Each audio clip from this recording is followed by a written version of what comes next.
The Three Musketeers by Alexandre Dumas.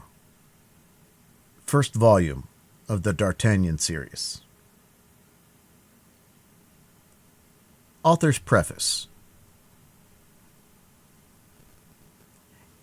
in which it is proved that, notwithstanding their names ending in os and is, the heroes of the story which we are about to have the honor to relate to our readers have nothing mythological about them. A short time ago, while making researches in the Royal Library for my History of Louis XVI, I stumbled by chance upon the memoirs of Monsieur d'Artagnan, printed, as were most of the works of that period, in which authors could not tell the truth without the risk of a residence, more or less long, in the Bastille, at Amsterdam by Pierre Rouge. The title attracted me. I took them home with me, with the permission of the guardian, and devoured them.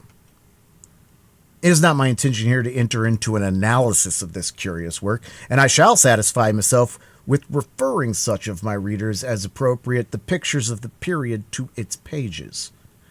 They will therein find portraits penciled by the hand of a master, and although these squibs may be for the most part traced upon the doors of barracks and the walls of cabarets, they will not find the likeness of Louis XIII, Anne of Austria, Richelieu, Mazarin, and the courtiers of the period less faithful than in the history of Monsieur Anquetil.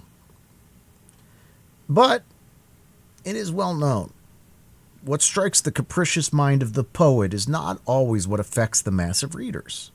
Now, while admiring, as others doubtless will admire, the details we have to relate, our main preoccupation concerned a matter to which no one before ourselves had given a thought. D'Artagnan relates that on his first visit to Monsieur de Treville, captain of the king's Musketeers, he met in the Antechamber 3 young men serving in the illustrious corps into which he was soliciting the honor of being received, bearing the names of Athos, Porthos, and Aramis. We must confess these 3 strange names struck us, and it immediately occurred to us they were but pseudonyms, under which D'Artagnan had disguised names perhaps illustrious, or else that the bearers of these borrowed names had themselves chosen them on the day in which, from caprice, discontent, or want of fortune, they had donned the simple musketeer's uniform. From that moment we had no rest till we could find some trace in contemporary works of these extraordinary names which had so strongly awakened our curiosity. The catalogue alone of the books we read with this object would fill a whole chapter, which, although it might be very instructive, would certainly afford our readers but little amusement.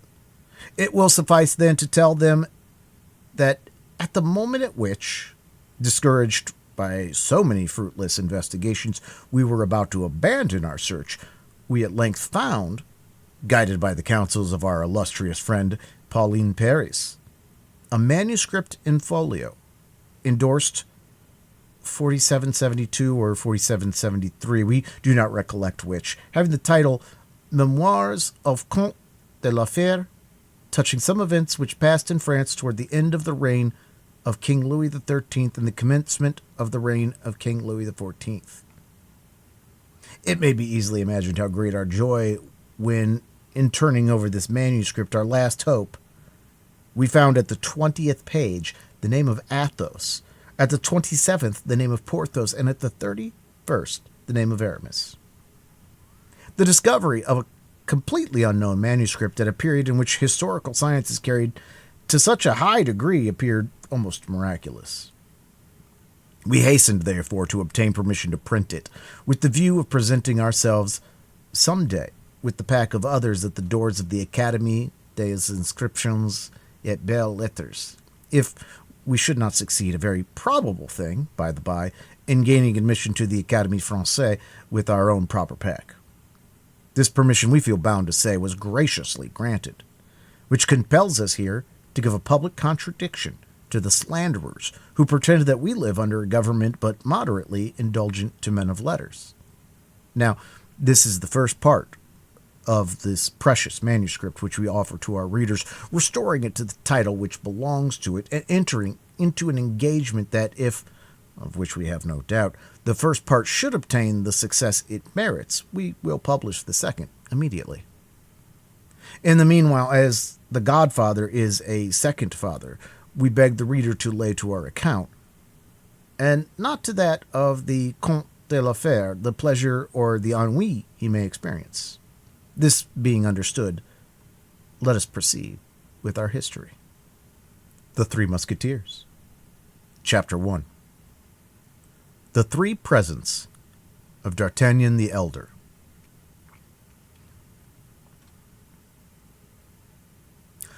On the first Monday of the month of April 1625, the market town of Meung, in which the author of Romance of the Rose was born, appeared to be in as perfect a state of revolution as if the Huguenots had just made a second La Rochelle of it. Many citizens, seeing the women flying toward the high street, leaving their children crying at the open doors, hastened to don the cuirass, and, supporting their somewhat uncertain courage with a musket or a partisan, directed their steps toward the hostelry of the Jolly Miller, before which was gathered, increasing every minute, a compact group, vociferous and full of curiosity. In those times, panics were common, and few days passed without some city or other registering in its archives an event of this kind. There were nobles who made war against each other. There was the king, who made war against the Cardinal. There was Spain, which made war against the king. Then, in addition to those concealed or public, secret or open wars, there were robbers, mendicants, Huguenots, wolves, and scoundrels who made war upon everybody. The citizens always took up arms readily against thieves, wolves, or scoundrels, often against nobles or Huguenots, sometimes against the king, but never against the Cardinal or Spain. It resulted then from this habit that on the said first Monday of April 1625, the citizens, on hearing the clamor, and seeing neither the red and yellow standard nor the livery of Duc de Richelieu, rushed towards the hostel of the Jolly Miller. When arrived there, the cause of the hubbub was apparent to all. A young man. We can sketch this portrait at a dash. Imagine to yourself a Don Quixote of 18. A Don Quixote without his corselet, without his coat of mail, without his cuisses. A Don Quixote clothed in a woolen doublet, the blue color of which had faded into a nameless shade between lees of wine and a heavenly azure, face long and brown, high cheekbones, a sign of sagacity, the maxillary muscles enormously developed, an infallible sign by which a Gascon may always be detected, even without his cap. And our young man wore a cap set off with a sort of feather, the eye open and intelligent, the nose hooked, but finely chiseled. Too big for a youth, too small for a grown man, an experienced eye might have taken him for a farmer's son upon a journey had it not been for the long sword, which, dangling from a leather baldric, hit against the calves of its owner as he walked, and against the rough side of his steed when he was on horseback. For our young man had a steed, which was observed of all observers. It was a Béarn pony, from 12 to 14 years old, yellow in his hide, without a hair in his tail, but not without windgalls on his legs, which, though going with his head lower than his knees, rendering a martingale quite unnecessary, contrived nevertheless to perform his 8 leagues a day.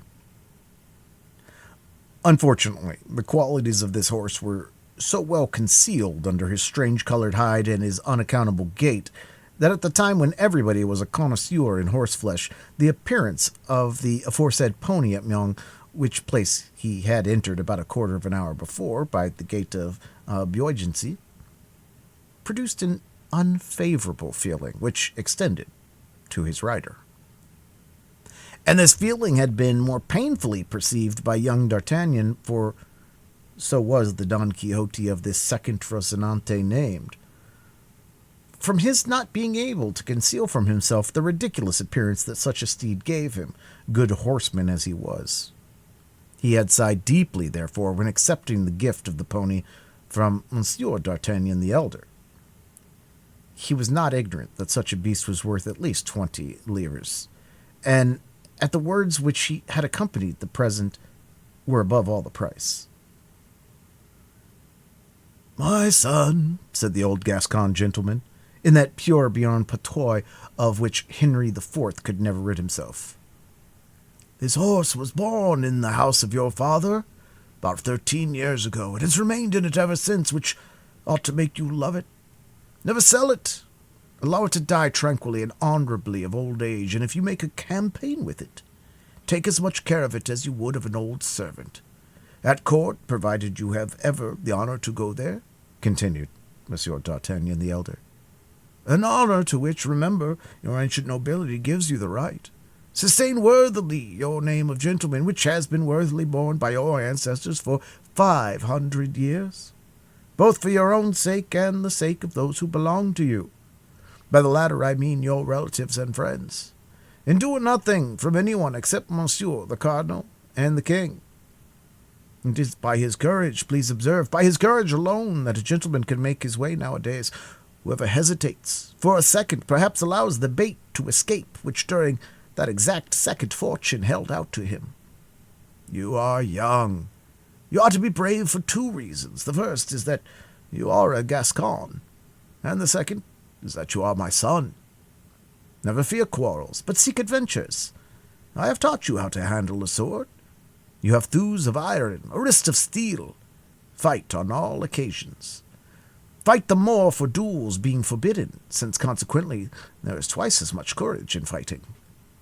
I have nothing to give you, my son, but 15 crowns, my horse, and the counsels you have just heard. Your mother will add to them a recipe for a certain balsam which she had from a Bohemian, and which has the miraculous virtue of curling all wounds that do not reach the heart. Take advantage of all, and live happily and long.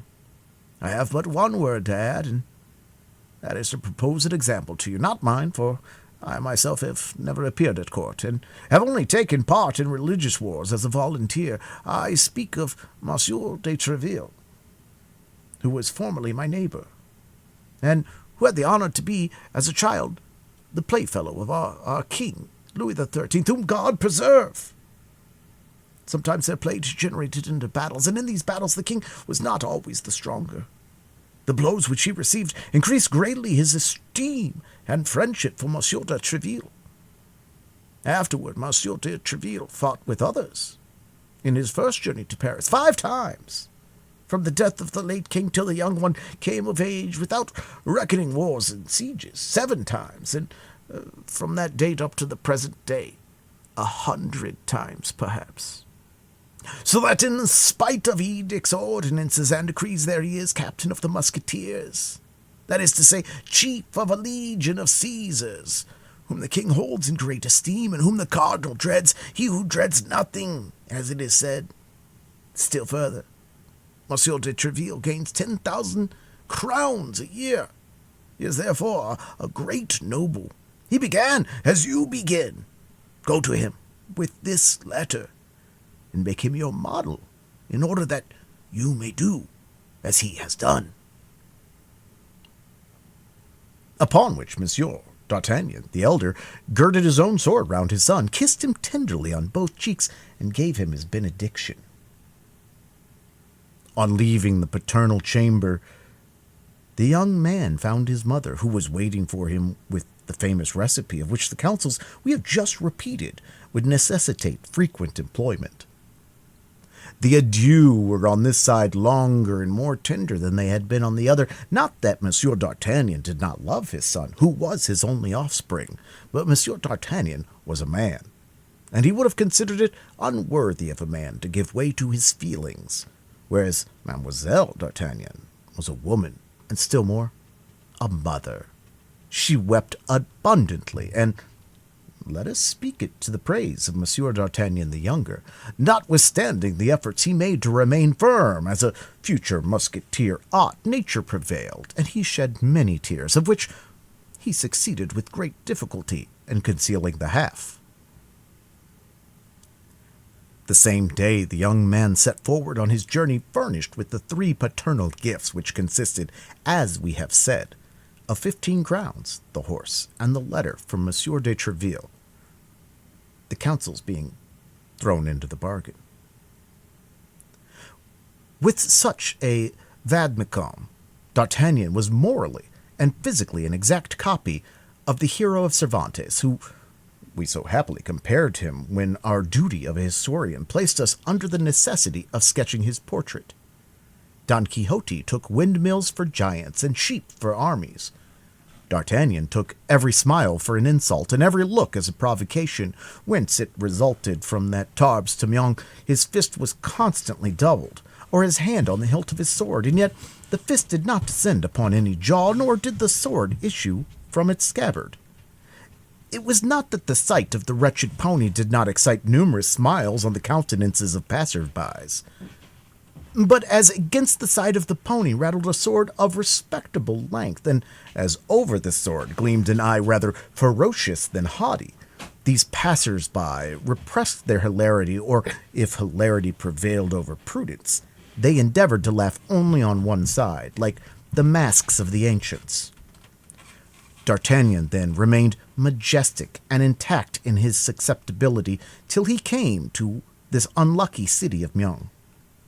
But there, as he was alighting from his horse at the gate of the Jolly Miller, without anyone, host, waiter, or hostler, coming to hold his stirrup or take his horse, D'Artagnan spied through an open window on the ground floor a gentleman, well made and of good carriage, although of rather a stern countenance, talking with two persons, who appeared to listen to him with respect. D'Artagnan fancied quite naturally, according to his custom, that he must be the object of their conversation, and listened. This time D'Artagnan was only in part mistaken. He himself was not in question, but his horse was. The gentleman appeared to be enumerating all his qualities to his auditors, and, as I have said, the auditors seemed to have great deference for the narrator. They every moment burst into fits of laughter. Now, as a half-smile was sufficient to awaken the irascibility of the young men, the effect produced upon him by this vociferous mirth may be easily imagined. Nevertheless, D'Artagnan was desirous of examining the appearance of this impertinent personage who ridiculed him. He fixed his haughty eye upon the stranger and perceived a man of from 40 to 45 years of age, with black and piercing eyes, pale complexion, a strongly marked nose, and a black and well-shaped mustache. He was dressed in a doublet and hose of a violet cover, with aiguillettes of the same color, without any other ornaments than the customary slashes through which the shirt appeared. This doublet and hose, though new, were creased, like traveling clothes, for a long time packed in a portmanteau.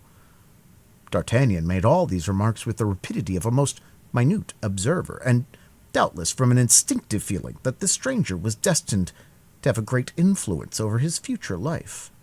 Now, as at the moment in which D'Artagnan fixed his eyes upon the gentleman in the violet doublet, the gentleman made one of his most knowing and profound remarks respecting the Béarnese pony. His two auditors laughed even louder than before, and he himself, though contrary to his custom, allowed a pale smile, if I may be allowed to use such an expression, to stray over his countenance. This time there could be no doubt. D'Artagnan was really insulted. Full, then, of this conviction, he pulled his cap down over his eyes, and, endeavoring to copy some of the court airs he had picked up in Gascony among young traveling nobles, he advanced with one hand on the hilt of his sword and the other resting on his hip. Unfortunately, as he advanced, his anger increased at every step, and instead of the proper and lofty speech he had prepared as a prelude to his challenge, he found nothing at the tip of his tongue but a gross personality, which he accompanied with a furious gesture. "I say, sir, you, sir, who are hiding yourself behind that shutter, yes, you, sir, tell me, what are you laughing at, and we will laugh together." The gentleman raised his eyes slowly from the nag to his cavalier, as if he required some time to ascertain whether it could be to him that such strange reproaches were addressed. Then, When he could not possibly entertain any doubt of the matter, his eyebrows slightly bent, and, with an accent of irony and insolence impossible to be described, he replied to D'Artagnan, "I was not speaking to you, sir." "But I am speaking to you," replied the young man, additionally exasperated by this mixture of insolence and good manners, of politeness and scorn. The stranger looked at him again with a slight smile, and retiring from the window, came out of the hostelry with a slow step and placed himself before the horse, within 2 paces of D'Artagnan. His quiet manner and the ironical expression of his countenance redoubled the mirth of the persons with whom he had been talking, and who still remained at the window. D'Artagnan, seeing him approach, drew his sword a foot out of the scabbard. "This horse is decidedly, or rather, has been in his youth a buttercup," resumed the stranger, continuing the remarks he had begun, and addressing himself to his auditors at the window without paying the least attention to the exasperation of D'Artagnan, who, however, placed himself between him and them. "It is a color very well known in botany, but still at the present time very rare among horses. There are people who laugh at the horse that would not dare laugh at the master," cried the young emulator of the furious Treville. "I do not often laugh, sir," replied the stranger, "as you may perceive by the expression of my countenance, but nevertheless I retain the privilege of laughing when I please." "And I," cried D'Artagnan, "will allow no man to laugh when it displeases me." "Indeed, sir," continued the stranger, more calm than ever. "Well, that is perfectly right," and turning on his heel was about to re-enter the hostelry by the front gate, beneath which D'Artagnan, on arriving, had observed a saddled horse. But D'Artagnan was not of a character to allow a man to escape him thus who had the insolence to ridicule him. He drew his sword entirely from the scabbard and followed him, crying, "Turn! Turn, Master Joker, lest I strike you from behind." "Strike me," said the other, turning on his heels and surveying the young man with as much astonishment as contempt. "Why, my good fellow, you must be mad." Then in a suppressed tone, as if speaking to himself, "This is annoying," continued he. "What a godsend this would be for his majesty, who is seeking everywhere for brave fellows to recruit for his musketeers." He had scarcely finished when D'Artagnan made such a furious lunge at him that if he had not sprung nimbly backward, it is probable he would have jested for the last time. The stranger, then perceiving that the matter went beyond raillery, drew his sword, saluted his adversary, and seriously placed himself on guard.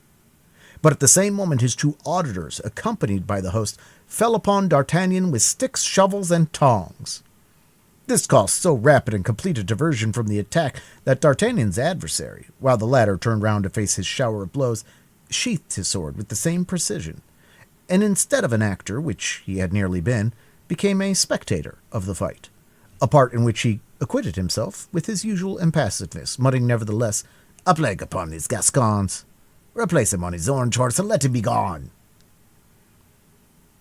"Not before I have killed you, poltroon!" cried D'Artagnan, making the best face possible, and never retreating one step before his 3 assailants, who continued to shower blows upon him. "Another Gascon," murmured the gentleman. "By my honor, these Gascons are incorrigible. Keep up the dance, then, since he will have it so. When he is tired, he will perhaps tell us that he has had enough of it." But the stranger knew not that the headstrong personage he had to do with, D'Artagnan, was not the man ever to cry for quarter. The fight was therefore prolonged for some seconds, but at length D'Artagnan dropped his sword, which was broken in 2 pieces by the blow of a stick. Another blow full upon his forehead at the same time brought him to the ground, covered with blood and almost fainting. It was at this moment that people came flocking to the scene of action from all sides. The host, fearful of consequences, with the help of his servants, and carried the wounded man into the kitchen, there where some trifling attentions were bestowed upon him. As to the gentleman, he resumed his place at the window and surveyed the crowd with a certain impatience, evidently annoyed by their remaining undispersed. "Well, How is it with this madman? Exclaimed he, turning round as the noise of the door announced the entrance of the host, who came in to inquire if he was unhurt.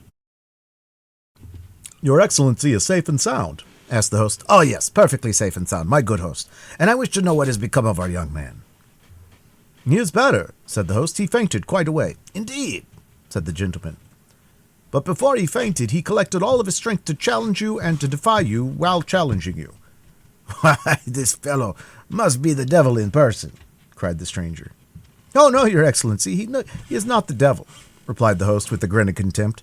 For during his fainting we rummaged his valise and found nothing but a clean shirt and 11 crowns, which, however, did not prevent his saying, as he was fainting, that if such a thing happened in Paris, you should have cause to repent of it at a later period.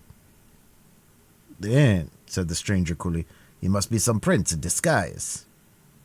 I have told you this, good sir, resumed the host, in order that you may be on your guard.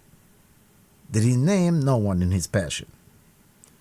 Yes, he struck in his pocket and said, We shall see what Monsieur de Treville will think of this insult offered to his protégé. Monsieur de Treville, said the stranger, becoming attentive. He put his hand upon his pocket while pronouncing the name of Monsieur de Treville.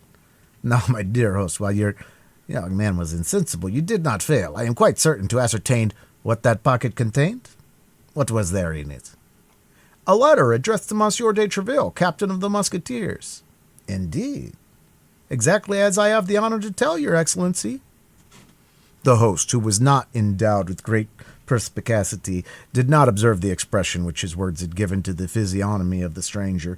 The latter rose from the front of the window, upon the sill of which he had leaned with his elbow, and knitted his brow like a man disquieted. The devil, murmured he, beneath his teeth. Can Treville have set this Gascon upon me? He is very young, but a sword thrust is a sword thrust, whatever be the age of him who gives it. That a youth is less to be suspected than that of an older man, said the stranger, fell into a reverie, which lasted some minutes. A weak obstacle is sometimes sufficient to overthrow a great design. Host, said he, can you not contrive to get rid of this frantic boy for me? In conscience, I cannot kill him, and yet, added he, with a coldly menacing expression, he annoys me. Where is he? In my wife's chamber, on the first flight, where they are dressing his wounds. His things and his bag are with him? Has he taken off his doublet? On the contrary, everything is in the kitchen. But if he annoys you, this young fool— To be sure he does. He causes a disturbance in your hostelry, which respectable people cannot put up with. Go, make out my bill and notify my servant. What, monsieur, will you leave us so soon? You know that very well, as I gave my order to saddle my horse. Have they not obeyed me? It is done, as your Excellency may have observed. Your horse is in the great gateway, ready saddled for your departure. That is well. Do as I have directed you, then. What the devil, said the host to himself. Can they be afraid of this boy? But an imperious glance from the stranger stopped him short. He bowed humbly and retired. It is not necessary for my lady to be seen by this fellow, continued the stranger. She will soon pass. She is already late. I had better get on horseback and go and meet her. I should like, however, to know what this letter addressed to Treville contains. And the stranger, muttering to himself, directed his steps towards the kitchen. We are well aware that this term lady is only properly used when followed by a family name, but we find it thus in the manuscript, and we do not choose to take upon ourselves to alter it. In the meantime, the host, who entertained no doubt that it was the presence of the young man that drove the stranger from his hostelry, reascended to his wife's chamber, and found D'Artagnan just recovering his senses, giving him to understand that the police would deal with him pretty severely for having sought a quarrel with the great lord, for in the opinion of the host the stranger could be nothing less than a great lord. He insisted that, notwithstanding his weakness, D'Artagnan should get up and depart as quickly as possible. D'Artagnan, half stupefied, without his doublet, and with his head bound up in a linen cloth, arose then, and, urged by the host, began to descend the stairs. But on arriving at the kitchen, the first thing he saw was his antagonist talking calmly at the step of a heavy carriage, drawn by two large Norman horses. His interlocutor, whose head appeared through the carriage window, was a woman of from 20 to 22 years. We have already observed with what rapidity D'Artagnan seized the expression of a countenance. He perceived then at a glance that this woman was young and beautiful, and her style of beauty struck him more forcibly from its being totally different from that of the southern cities in which D'Artagnan had hitherto resided. She was pale and fair, with long curls falling in profusion over her shoulders, had large, blue, languishing eyes, rosy lips, and hands of alabaster. She was talking with great animation with the stranger. "His Eminence, then, orders me," said the lady, "to return instantly to England, and to inform him as soon as the Duke leaves London." "And as to my other instructions?" asked the fair traveler. "They are contained in this box, which you will not open until you are on the other side of the channel." "Very well. And you, what will you do?" "I return to Paris." "What, without chastising this insolent boy?" asked the lady. The stranger was about to reply, but at that moment he opened his mouth. D'Artagnan, who had heard all, precipitated himself over the threshold of the door. "This insolent boy chastises others," cried he, "and I hope that the time for whom he ought to chastise will not escape him as before." "Will not escape him?" replied the stranger, knitting his brow. "No, before a woman you would not dare fly, I presume." "Remember," said Milady, seeing the stranger lay his hand on his sword, "the least delay may ruin everything." "You are right," cried the gentleman. "Begone, then, on your part, and I will depart as quickly as mine." And bowing to the lady, he sprang into his saddle, while her coachman applied his whip vigorously to the horses. The two interlocutors thus separated, taking opposite positions, at full gallop. "Pay him, booby!" cried the stranger to his servant, without checking the speed of his horse, and the man, after throwing 2 or 3 silvers at the foot of mine host, galloped after his master. "Base coward! False gentleman!" cried D'Artagnan, springing forward in his turn after the servant. But his wound had rendered him too weak to support an exertion. Scarcely had he gone 10 steps when his ears began to tingle. A faintness seized him. A cloud of blood passed over his eyes, and he fell in the middle of the street, crying still, "Coward! Coward! Coward!" "He is a coward indeed," grumbled the host, drawing near to D'Artagnan and endeavoring by this little flattery to make up matters with the young man, as the heron of the fable did with the snail he had despised the evening before. "Yes, a base coward," murmured D'Artagnan, "but she was very beautiful." "What she?" demanded the host. "Milady," faltered D'Artagnan, and fainted a second time. "Ah, it's all one," said the host. "I have lost 2 customers, but this one remains, of whom I am pretty certain for some days to come. There will be 11 crowns gained." It is to be remembered that 11 crowns was just the sum that remained in D'Artagnan's purse. The host had reckoned upon 11 days of confinement at a crown a day, but he had reckoned without his guest. On the following morning at 5 o'clock, D'Artagnan rose, and descending to the kitchen without help, asked, among other ingredients, the list of which has not come down to us, for some oil, some wine, and some rosemary, and with his mother's recipe in hand, composed a balsam with which he anointed his numerous wounds. Replacing his bandages himself, and positively refusing the assistance of any doctor, D'Artagnan walked about that same evening, and was almost cured by the morrow. But when the time came to pay for his rosemary, this oil, and the wine, the only expense the master had incurred, and he had preserved a strict abstinence, while, on the contrary, the yellow horse, by the account of the hostler, had, at least, eaten 3 times as much as a horse of his size could reasonably be supposed to have done, D'Artagnan found nothing in his pocket but his little old velvet purse with the 11 crowns it contained, for as to the letter addressed to Monsieur de Treville, it had disappeared. The young man commenced his search for the letter with the greatest patience, turning out his pockets of all kinds over and over again, rummaging and re-rummaging in his valise, and opening and reopening his purse. But when he found that he had come to the conviction that the letter was not to be found, he flew for the third time into such a rage as was near costing him a fresh consumption of wine, oil, and rosemary. For upon seeing this hot-headed youth become exasperated and threaten to destroy everything in the establishment if his letter were not found, the host seized a spit, his wife a broom-handle, and the servants the same sticks they had used the day before. "My letter of recommendation!" cried D'Artagnan. "My letter of recommendation, or the holy blood, I will spit you all like ortolans!" Unfortunately, there was one circumstance which created a powerful obstacle to the accomplishment of this threat, which was, as we have related, that his sword had been in his first conflict broken in two, and which he had entirely forgotten. Hence, it resulted, when D'Artagnan proceeded to draw his sword in earnest, he found himself purely and simply armed with a stump of a sword about 8 or 10 inches in length, which the host had carefully placed in the scabbard.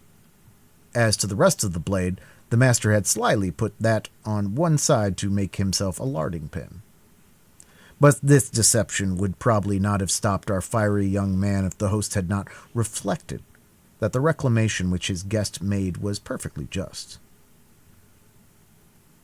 "But, after all," said he, lowering the point of his spit, "where is this letter?" "Yes, where is this letter?" cried D'Artagnan. "In the first place, I warn you that letter is for Monsieur de Treville, and it must be found, or if it is not found, he will know how to find it." His threat completed the intimidation of the host, and the king and the cardinal. After the king and the cardinal, Monsieur de Treville was the man whose name was perhaps most frequently repeated by the military and even by citizens. There was, to be sure, Father Joseph, but his name was never pronounced but with a subdued voice. Such was the terror inspired by his gray eminence, as the cardinal's familiar was called. Throwing down his spit and ordering his wife to do the same with her broom handle, and the servants with their sticks, he set the first example of commencing an earnest search for the lost letter. "Does this letter contain anything valuable?" demanded the host, after a few minutes of useless investigation. "Zounds! I think it does indeed," cried the Gascon, who reckoned upon this letter for making his way at court. "It contained my fortune." "Bills upon Spain?" asked the disturbed host. "Bills upon his Majesty's private treasury," answered D'Artagnan, who, reckoning upon entering into the king's service in consequence of this recommendation, believed he could make this somewhat hazardous reply without telling of a falsehood.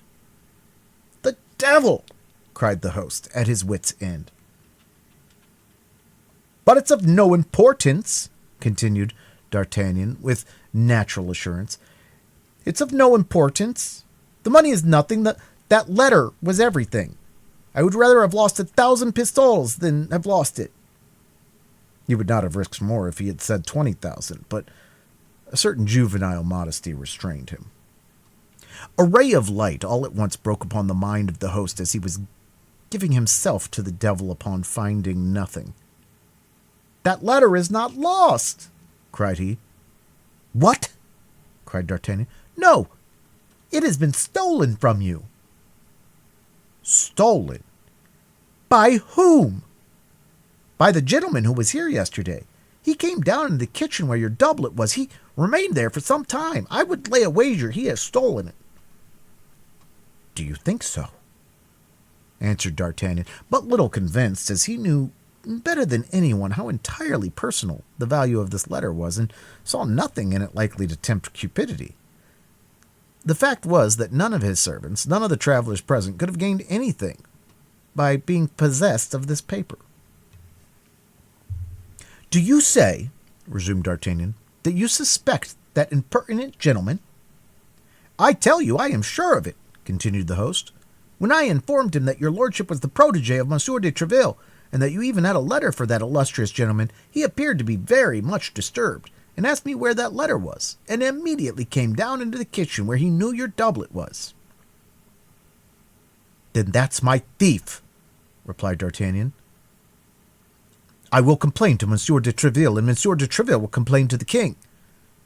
He then drew 2 crowns majestically from his purse and gave them to the host, who accompanied him, cap in hand, to the gate, and remounted his yellow horse, which bore him without any further accident to the gate of St. Antoine at Paris, where his owner sold him for 3 crowns, which was a very good price, considering what D'Artagnan had ridden him hard during that last stage. Thus the dealer to whom D'Artagnan sold him for the 9 livres did not conceal from the young man that he had only gave that enormous sum for him on the account of the originality of his color. Thus, D'Artagnan entered Paris on foot, carrying his little packet under his arm, and walked about till he found an apartment to be let on terms suited to the scantiness of his means. This chamber was sort of a garret, situated in the Rue de Fosseau, near the Luxembourg. As soon as the earnest money was paid, D'Artagnan took possession of his lodging, and passed the remainder of the day in sewing onto his doublet and hose some ornamental braiding which his mother had taken off an almost new doublet of the elder Monsieur d'Artagnan, and which she had given her son secretly. Next he went to the Quai de Ferrières to have a new blade put to his sword, and then returned toward the Louvre, inquiring of the first musketeer he met for the situation of the Hôtel de Monsieur de Treville, which proved to be in the Rue des Vieux Colombiers, that is to say, in the immediate vicinity of the chamber hired by D'Artagnan, a circumstance which appeared to furnish a happy augury for the success of his journey. After this, satisfied with the way in which he had conducted himself at Meung, without remorse for the past, confident in the present, and full of hope for the future, he retired to bed and slept the sleep of the brave. This sleep, provincial as it was, brought him to 9 o'clock in the morning, at which hour he rose, in order to repair to the residence of Monsieur de Treville, the 3rd personage in the kingdom, in the paternal estimation. Chapter 2. The Antechamber of Monsieur de Treville.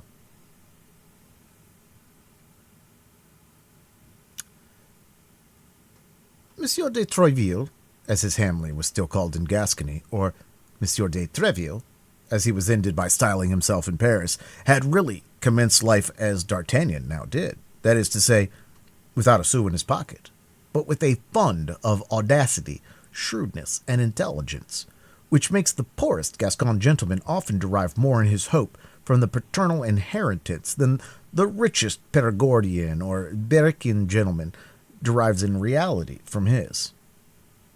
His insolent bravery, his still more insolent success at a time when blows poured down like hail, had borne him to the top of that difficult ladder called court favor, which he had climbed 4 steps at a time. He was a friend of the king, who honored highly, as everyone knows, the memory of his father, Henry IV. The father of Monsieur de Treville had served him so faithfully in his wars against the League that, in default of money, a thing to which the Bernier was accustomed all his life, and who constantly paid his debts with that of which he never stood in need of borrowing, that is to say, with ready wit, in default of money, we repeat, he authorized him, after the reduction of Paris, to assume for his arms a golden lion passant upon gules, with the motto, Fideli et Forti. This was a great matter in the way of honor, but very little in the way of wealth, so that when the illustrious companion of the great Henry died, the only inheritance he was able to leave his son was his sword and his motto. Thanks to this double gift and the spotless name that accompanied it, Monsieur de Treville was admitted into the household of the young prince, where he made such good use of his sword and was so faithful to his motto that Louis XIII, one of the good blades of his kingdom, was accustomed to say that if he had a friend who was about to fight, he would advise him to choose as a second, himself first, and Treville next, or even perhaps before himself. Thus, Louis XIII had a real liking for Treville, a royal liking, a self-interested liking, it is true, but still a liking. At that unhappy period, it was an important consideration to be surrounded by such men as Treville. Many might take for their device the epithet strong, which formed the second part of his motto, but very few gentlemen could lay claim to the faithful, which constituted the first. Treville was one of these latter. He was one of those rare organizations endowed with an obedient intelligence like that of the dog, with a blind valor, a quick eye, and a prompt hand, to whom sight appeared only to be given to see if the king were dissatisfied with anyone, and the hand to strike this displeasing personage, whether a Besme, a Morivers, a Portiot de Mer, or a Vitry. In short, up to this period, nothing had been wanting Treville but opportunity. But he was ever on the watch for it, and he faithfully promised himself that he would not fail to seize it by its 3 hairs whenever it came within reach of his hand. At last, Louis XIII made Treville the captain of his Musketeers, who were to Louis XIII in devotedness, or rather in fanaticism, what his ordinaries had been to Henry III, and his Scotch Guard to Louis XI. On his part, the Cardinal was not behind the king in this respect. When he saw the formidable and chosen body with which Louis XIII had surrounded himself, this second, or rather this first king of France, became desirous that he too should have his guard. He had his Musketeers, therefore, as Louis XIII had his, and these two powerful rivals vied with each other in procuring, not only from all the provinces of France, but even from all foreign states, the most celebrated swordsmen. It was not uncommon for Richelieu and Louis XIII to dispute over their evening game of chess upon the merits of their servants. Each boasted the bearing and the courage of his own people. While exclaiming loudly against duels or brawls, they excited them secretly to quarrel, deriving an immoderate satisfaction or genuine regret from the success or defeat of their own combatants. We learn this from the memoirs of a man who was concerned in some few of these defeats and in many of these victories.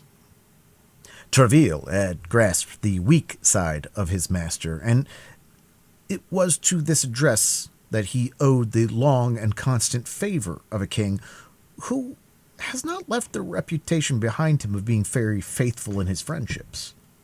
He paraded his Musketeers before the Cardinal Armand Duplessis with an insolent air which made the gray mustache of his eminence curl with ire. Treville understood admirably the war method of that period, in which he who could not live at the expense of the enemy must live at the expense of his compatriots. His soldiers formed a legion of devil-may-care fellows, perfectly undisciplined toward all but himself. Loose, half-drunk, imposing, the king's Musketeers, or rather, Monsieur de Treville's, spread themselves about in the cabarets and the public walks and the public sports, shouting, twisting their mustaches, clanking their swords, and taking great pleasure in annoying the guards of the cardinal whenever they could fall in with them, then drawing in the open streets as if it were the best of all possible sports, sometimes killed, but sure in that case to be both wept and avenged, often killing others, but then certain of not rotting in prison, Monsieur de Treville being there to claim them. Thus, Monsieur de Treville was praised to the highest note by these men, who adored him and who, ruffians as they were, trembled before him like scholars before their master, obedient to his least word and ready to sacrifice themselves to wash out the smallest insult. Monsieur de Treville employed this powerful weapon for the king, in the first place, and the friends of the king, and then for himself and his own friends. For the rest, in the memoirs of this period, which has left so many memoirs, one does not find this worthy gentleman blamed even by his enemies, and he had many such among men as the pen as well as among men of the sword. In no instance, let us say, was this worthy gentleman accused of deriving personal advantage from the cooperation of his minions. Endowed with a rare genius for intrigue, which rendered him the equal of the ablest intriguers, he remained an honest man.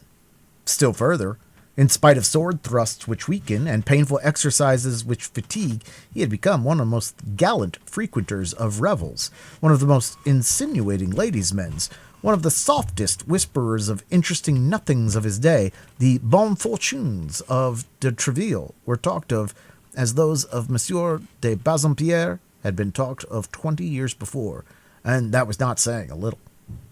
The captain of the Musketeers was therefore admired, feared, and loved, and this constitutes the zenith of human fortune.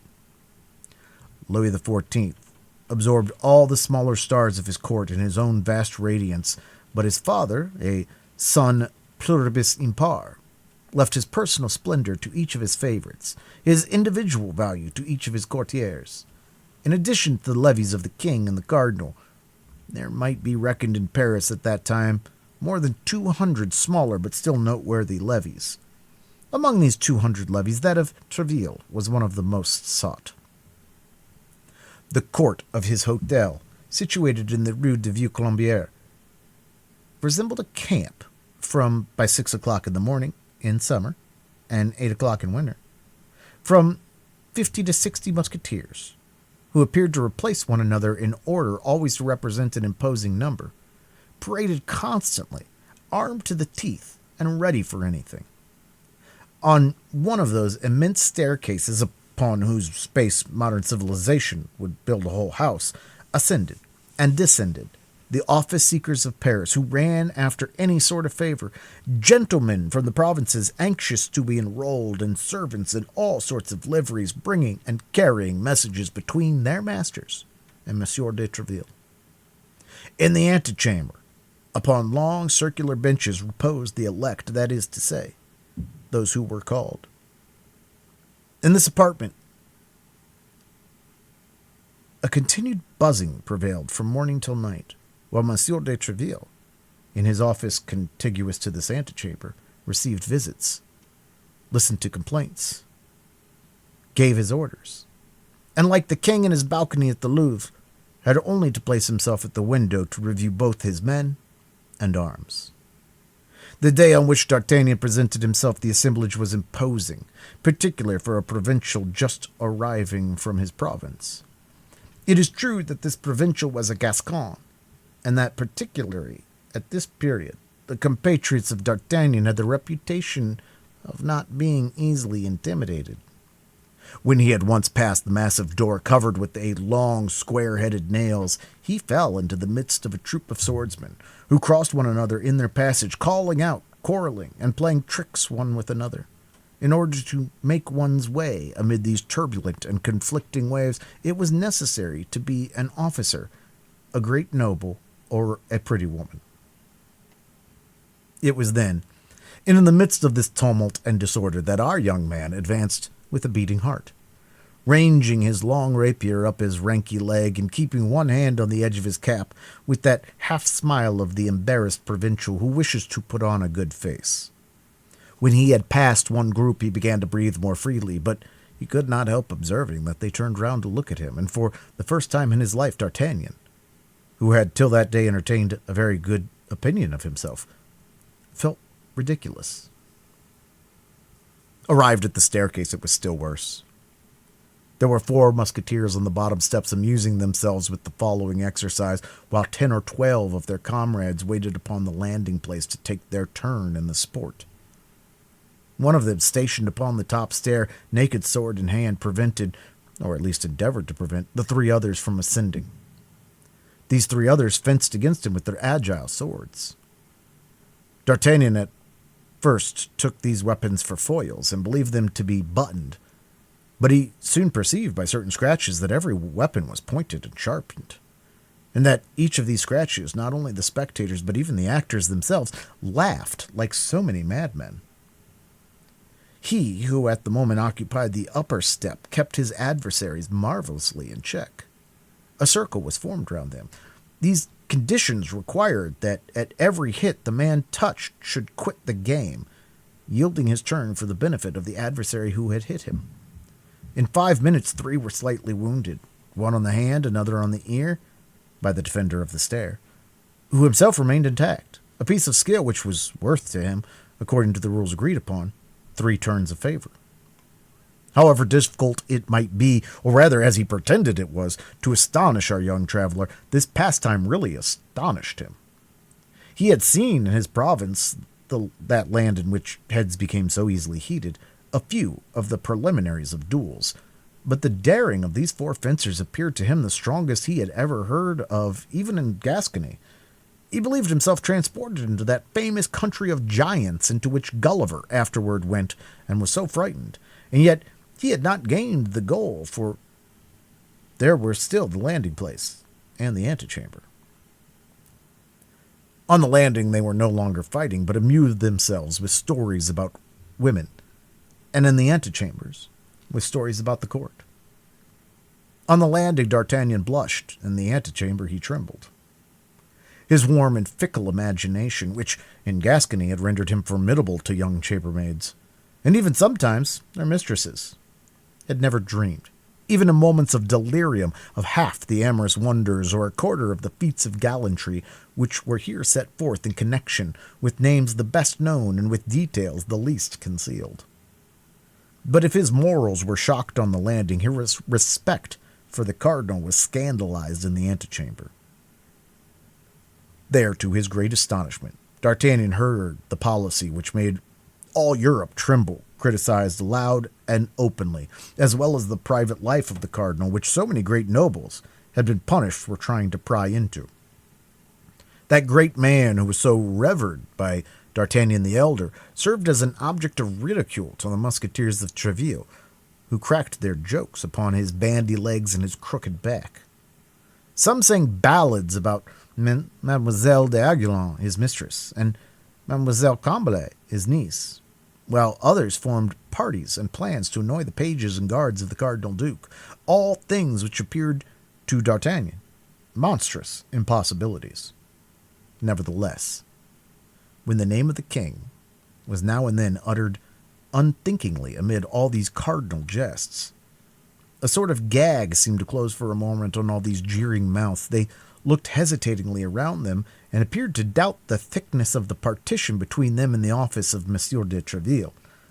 But a fresh allusion soon brought them back the conversation to his eminence, and then the laughter recovered its loudness, and the light was not withheld from any of his actions. "Certes, these fellows will all either be imprisoned or hanged," thought the terrified D'Artagnan, "and I no doubt with them. For from the moment that I have either listened to or heard them, I shall be held as an accomplice. What would my good father say, who has so strongly pointed out to me the respect due to the Cardinal, if he knew I was in the society of such pagans?" We have no need, therefore, to say that D'Artagnan dared not join in the conversation. Only he looked with all his eyes and listened with all his ears, stretching his 5 senses so as to lose nothing. And despite his confidence on the paternal admonitions, he felt himself carried by his tastes and led by his instincts to praise rather than to blame the unheard-of things which were taking place. Although he was a perfect stranger in the court of Monsieur de Treville's courtiers, and this his first appearance in that place, he was at length noticed, and somebody came and asked him what he wanted. At this demand D'Artagnan gave his name very modestly, emphasized the title of compatriot, and begged the servant who had put the question to him to request a moment's audience of Monsieur de Treville, a request which the other, with an air of protection, promised to transmit in due season. D'Artagnan, a little recovered from his first surprise, had now leisure to study costumes and physiognomy. The center of the most animated group was a musketeer of great height and haughty countenance, dressed in a costume so peculiar as to attract general attention. He did not wear the uniform cloak, which was not obligatory at that epoch of less liberty but more independence, but a cerulean blue doublet, little faded and worn, and over this a magnificent baldric, worked in gold, which shone like water ripples in the sun.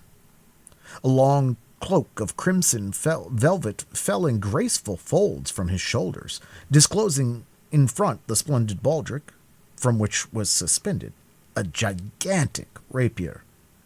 This musketeer had just come off guard, complained of having a cold, and coughed from time to time affectedly. It was for this reason, as he said to those around him, that he had put on his cloak.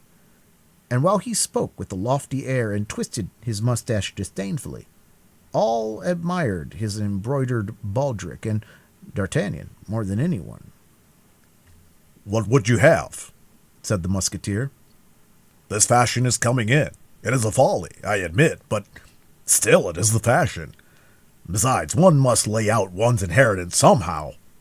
"Ah, Porthos!" cried one of his companions. "Don't try to make us believe you obtained that baldric by paternal generosity. It was given to you by that veiled lady I met you with the other Sunday, near the Gate Saint-Honore." "No. Upon honor and by the faith of a gentleman, I bought it with the contents of my own purse," answered he whom they designated by the name Porthos. "Yeah, about the same manner," said another musketeer, "that I bought this new purse with what my mistress put into the old one." "It's true, though," said Porthos, "and the proof is that I paid 12 pistoles for it." The wonder was increased, though the doubt continued to exist. "Is it not true, Aramis?" said Porthos, turning towards another musketeer. This other musketeer performed a perfect contrast to his interrogator, who had just designated him by the name Aramis. He was a stout man of about 2 or 23, with an open, ingenuous countenance, a black, mild eye, and cheeks rosy and downy as an autumn peach. His delicate mustache marked a perfectly straight line upon his upper lip. He appeared to dread to lower his hands lest their veins should swell, and he pinched the tips of his ears from time to time to preserve their delicate pink transparency. Habitually, he spoke little and slowly, bowed frequently, laughed without noise, showing his teeth, which were fine, and of which, as the rest of his person, he appeared to take great care. He answered the appeal of his friend by an affirmative nod of the head. This affirmation appeared to dispel all doubts with regards to the baldric. They continued to admire it, but said no more about it, and with a rapid change of thought, the conversation passed suddenly to another subject. "What do you think of the story Chalais the Squire relates?" asked another musketeer, without addressing anyone particularly, but on the contrary, speaking to everybody. "And what does he say?" asked Porthos, in a self-sufficient tone. "He relates that he met him at Brussels Rochefort, the damnee of the Cardinal disguised as a Capuchin, and that this cursed Rochefort, thanks to his disguise, had tricked Monsieur de Lagueux like a ninny, as he is." "A ninny, indeed," said Porthos. "But is the matter certain?" "I heard it from Aramis," replied the musketeer. "Indeed?" "Why, you knew about it, Porthos," said Aramis. "I told you of it yesterday. Let us say no more about it." "Say no more about it? That's your opinion," replied Porthos. "Say no more about it. Peste, you come to your conclusions quickly, what? The Cardinal sets a spy upon a gentleman, has his letters stolen from him by means of a traitor, a brigand, a rascal, has, with the help of his spy and thanks to this correspondence, Chalais' throat cut, under the stupid pretext that he wanted to kill the king and marry Monsieur to the queen. Nobody knew a word of this enigma. You unraveled it yesterday to the great satisfaction of all, and while we are still gaping with wonder at the news, you came and tell us today. Let us say no more about it." "Well then, let us talk about it, since you desire it," replied Aramis patiently. "This Rochefort," cried Porthos. "If I were the squire of poor Chalais, should pass a minute or two very uncomfortably with me." "And you? You had passed rather a sad quarter hour with the Red Duke," replied Aramis. "Oh, the Red Duke! Bravo! Bravo! The Red Duke!" cried Porthos, clapping his hands and nodding his head. "The Red Duke is capital. I'll circulate that saying, be assured, my dear fellow. Who says this Aramis is not a wit? What a misfortune it is you did not follow your first vocation. What a delicious abbé you would have made. Oh, it's only a temporary postponement, replied Aramis. I shall be one some day. You very well know, Porthos, that I continue to study theology for that purpose. He will be one, as he says, cried Porthos. He will be one, sooner or later. Sooner, said Aramis. He only waits for one thing to determine him to resume his cassock, which hangs behind his uniform, said another musketeer. What's he waiting for? Asked another. Only till the Queen of France has given an heir to the crown of France. No jesting upon that subject, gentlemen, said Porthos. Thank God the Queen is still of an age to give one. They say that Monsieur de Buckingham is in France, replied Aramis, with a significant smile which gave to this sentence, apparently so simple, a tolerably scandalous meaning. Aramis, my good friend. This time you're wrong, interrupted Porthos. Your wit is always leading you beyond bounds. If Monsieur de Treville heard you, you would repent of speaking thus. Are you going to give me a lesson, Porthos? Cried Aramis, from whose usually mild eye a flash passed, like lightning. My dear fellow, be a musketeer or an abbé. Be one or the other, but not both, replied Porthos. You know what Athos told you the other day? You eat at everybody's mess. Don't be angry, I beg of you. That'd be useless. You know what is agreed upon between you, Athos, and me. You go to Madame de Aguilar's. You pay your court to her.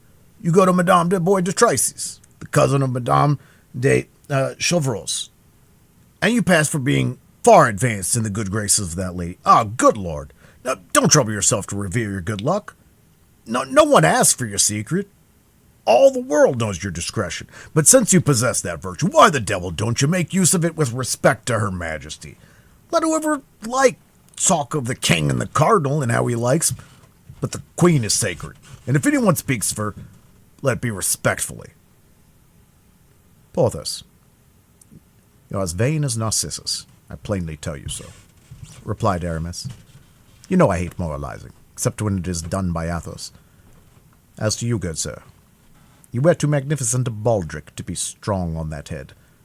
I will be an abbé if it suits me. In the meanwhile, I am a musketeer. In what quality I say what I please. And, at this moment, it pleases me to say that you weary me. Aramis. Porthos. Gentlemen, gentlemen, cried the surrounding group. Monsieur de Treville awaits Monsieur d'Artagnan, cried a servant, throwing open the door of the cabinet. At this announcement, during which the door remained open, everyone became mute, and amid the general silence, the young man crossed part of the length of the antechamber and entered the apartment of the captain of the Musketeers, congratulating himself with all his heart at having so narrowly escaped the end of this strange quarrel. Chapter 3. The Audience.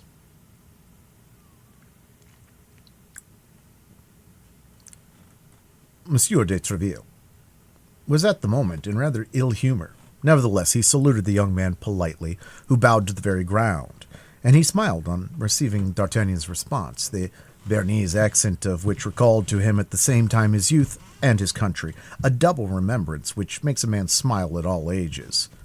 But stepping toward to the antechamber, and making a sign to D'Artagnan with his hand, as if to ask his permission to finish with others before he began with them, he called 3 times, with a louder voice at each time, so that he ran through the intervening tones between the imperative accent and the angry accent. Athos! Porthos! Aramis! The 2 musketeers with whom we have already made acquaintance, and who answered to the last of these 3 names, immediately quitted the group of which they had formed part, and advanced towards the cabinet, the door of which closed after them as soon as they had entered.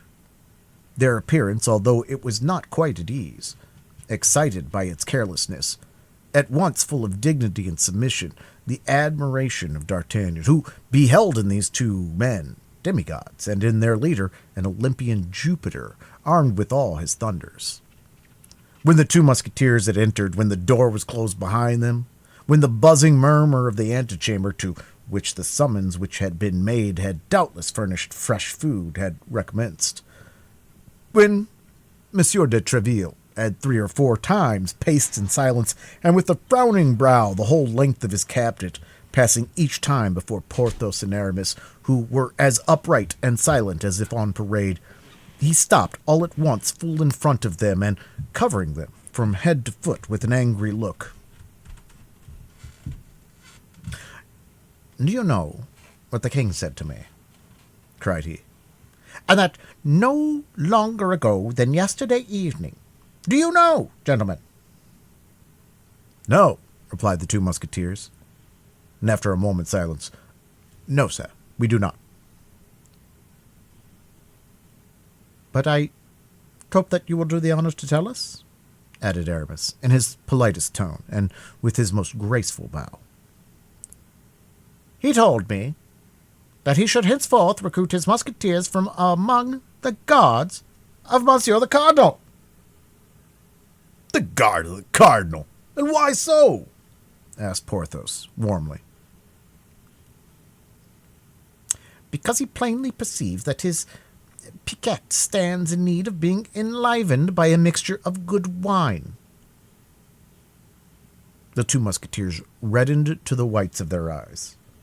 D'Artagnan did not know where he was, and wished himself 100 feet underground. "Yes, yes," continued Monsieur de Treville, growing warmer as he spoke, "and his Majesty was right. For, upon my honor, it is true that the musketeers make but a miserable figure at court. The Cardinal related yesterday, while playing with the king, with an air of condolence very displeasing to me, that the day before yesterday those damned musketeers, those daredevils, he dwelt upon those words with an ironical tone still more displeasing to me, those braggarts, added he, glancing at me with his tiger cat's eyes, had made a riot in the Rue Férou, in a cabaret, and that a party of his guards, I thought he was going to laugh in my face, had been forced to arrest the rioters. Morbleu! You must know something about it. Arrest musketeers? You were among them. You were. Don't deny it. You were recognized. And the Cardinal named you. That's all my fault. Yes, it's all my fault, because it is myself who selects my men. You, Aramis. Why the devil did you ask me for a uniform? You have been so much better in a cassock. And you, Porthos, do you only wear such fine golden baldric to suspend a sword of straw from it? And Athos. I don't see Athos. Where is he? Out. Ill. Very ill, you say? And of what, my lady? "It is feared that it may be the smallpox, sir," replied Porthos, desirous of taking his turn in the conversation. "What is serious is that it will certainly spoil his face." The smallpox. That's a great story to tell me, Porthos. Sick of the smallpox at his age. No, but wounded without doubt. Killed, perhaps. If I knew. Sblood.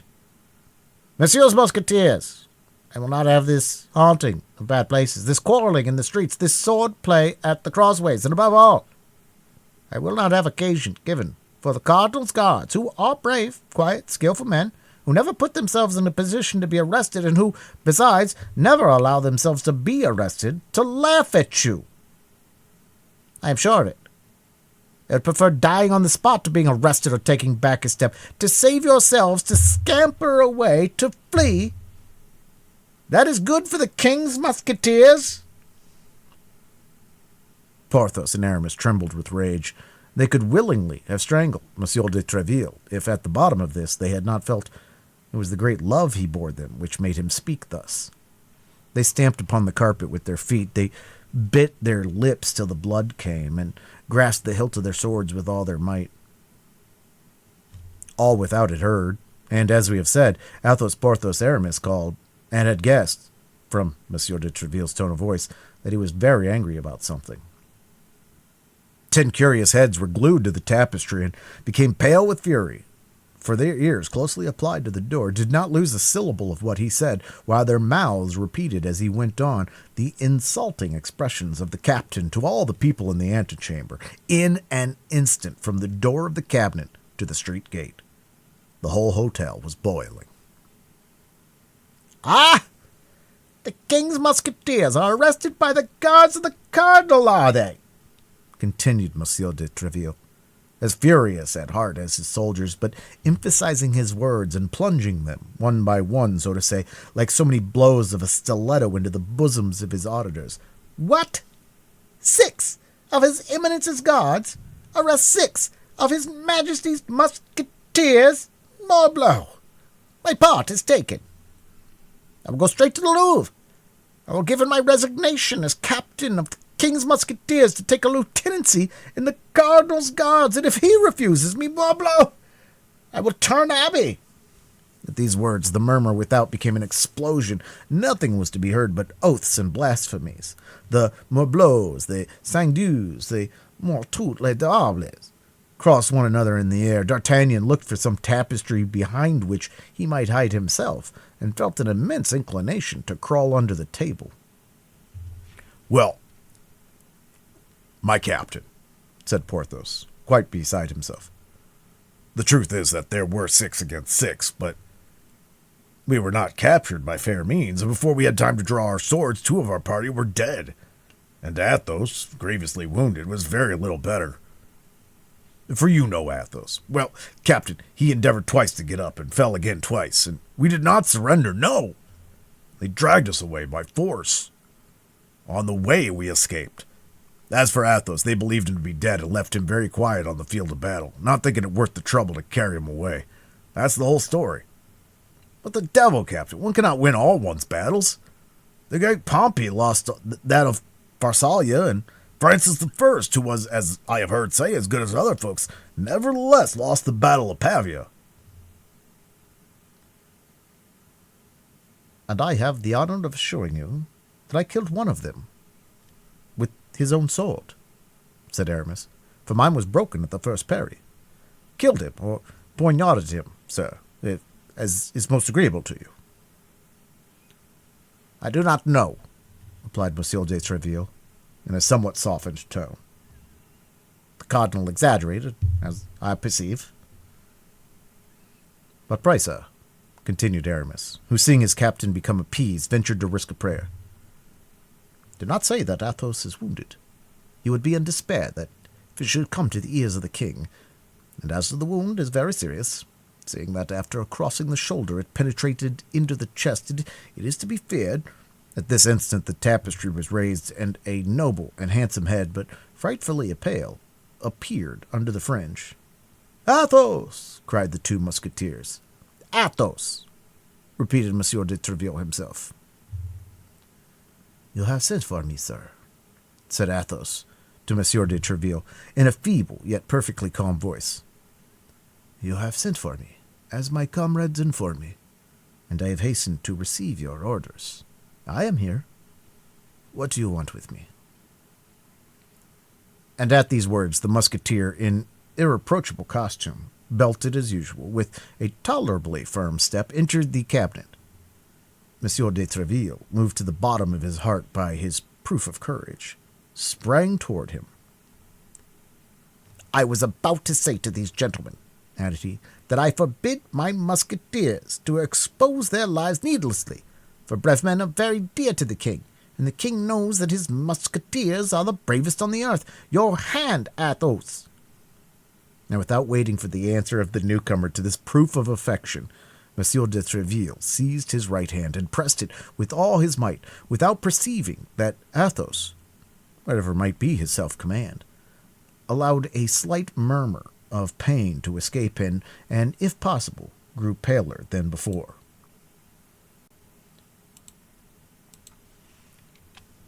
The door had remained open, so strong was the excitement produced by the arrival of Athos, whose wound, though kept as a secret, was known to all. A burst of satisfaction hailed the last words of the captain, and 2 or 3 heads, carried away by the enthusiasm of the moment, appeared through the openings of the tapestry.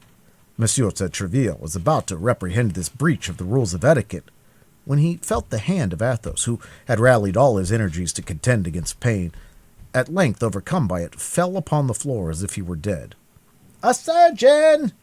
cried Monsieur de Treville. "Mine, the king's, the best! A surgeon! Or blood! My brave Athos will die!" At the cries of Monsieur de Treville, the whole assemblage rushed into the cabinet, he not thinking to shut the door against anyone, and all crowded round the wounded man. But all this eager attention might have been useless if the doctor so loudly called for had not chanced to be in the hotel. He pushed through the crowd, approached Athos, still insensible, and as all this noise and commotion inconvenienced him greatly, he required, as the first and most urgent thing, that the Musketeer should be carried into an adjoining chamber. Immediately, Monsieur de Treville opened and pointed the way to Porthos and Aramis, who bore their comrade in their arms. Behind this group walked the surgeon, and behind the surgeon the door closed. The cabinet of Monsieur de Treville, generally held so sacred, became in an instant the annex of the antechamber. Everyone spoke, harangued, and vociferated, swearing, cursing, and consigning the cardinal and his guards to all the devils. An instant after, Porthos and Aramis re-entered. The surgeon and Monsieur de Treville alone remained with the wounded. At length, Monsieur de Treville himself returned. The injured man had recovered his senses. The surgeon declared that the situation of the Musketeer had nothing in it to render his friends uneasy. His weakness had been purely and simply caused by loss of blood. Then Monsieur de Treville made a sign with his hand, and all retired except D'Artagnan, who did not forget that he had an audience, and with the tenacity of a Gascon, remained in his place. When all had gone out and the door was closed, Monsieur de Treville, on turning round, found himself alone with the young man. The event which had occurred had in some degree broken the thread of his ideas. He inquired what was the will of his persevering visitor. D'Artagnan then repeated his name, and in an instant recovering all his remembrances of the present and the past, Monsieur de Treville grasped the situation. "Pardon me," said he, smiling. "Pardon me, my dear compatriot, but I had wholly forgotten you. But what help is there for it? Captain is nothing but a father of a family, charged with even a greater responsibility than the father of an ordinary family. Soldiers are big children, but as I maintain that the orders of the king, more particularly the orders of the Cardinal, should be executed." D'Artagnan could not restrain a smile. By this smile, Monsieur de Treville judged that he had not to deal with a fool, and changing the conversation, came straight to the point. "I respected your father very much," said he. "What can I do for you, son? Tell me quickly. My time is not my own."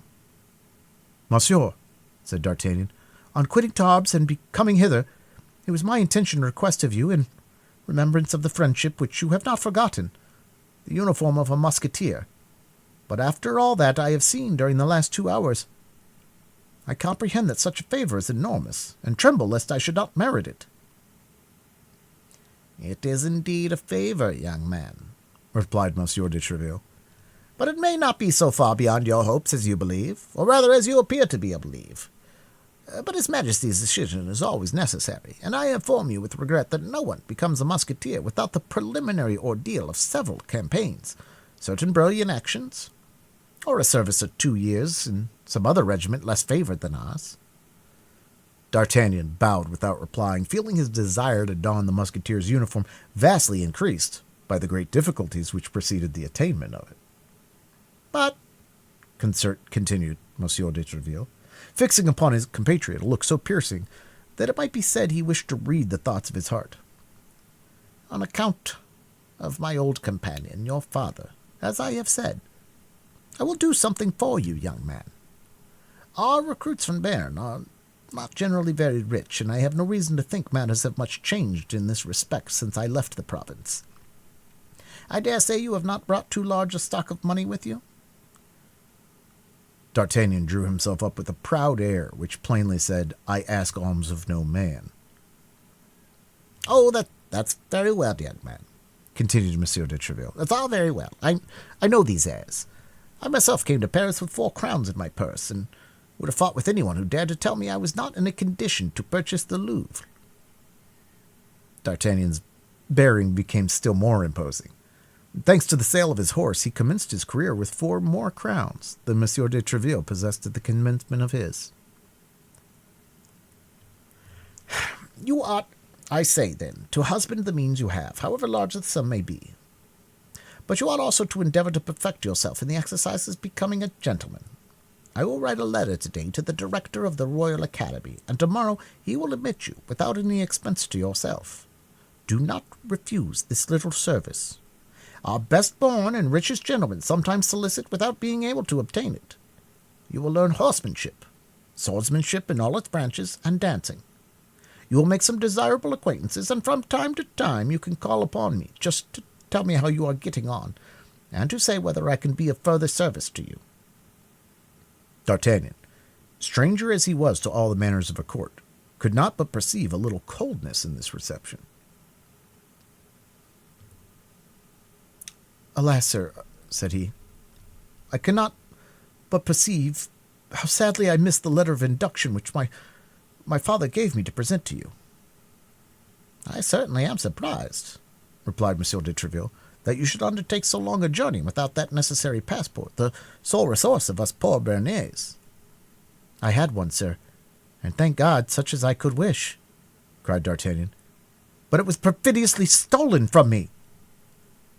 He then related the adventure at Meung, described the unknown gentleman with the greatest minuteness, and all with the warmth and truthfulness that delighted Monsieur de Treville.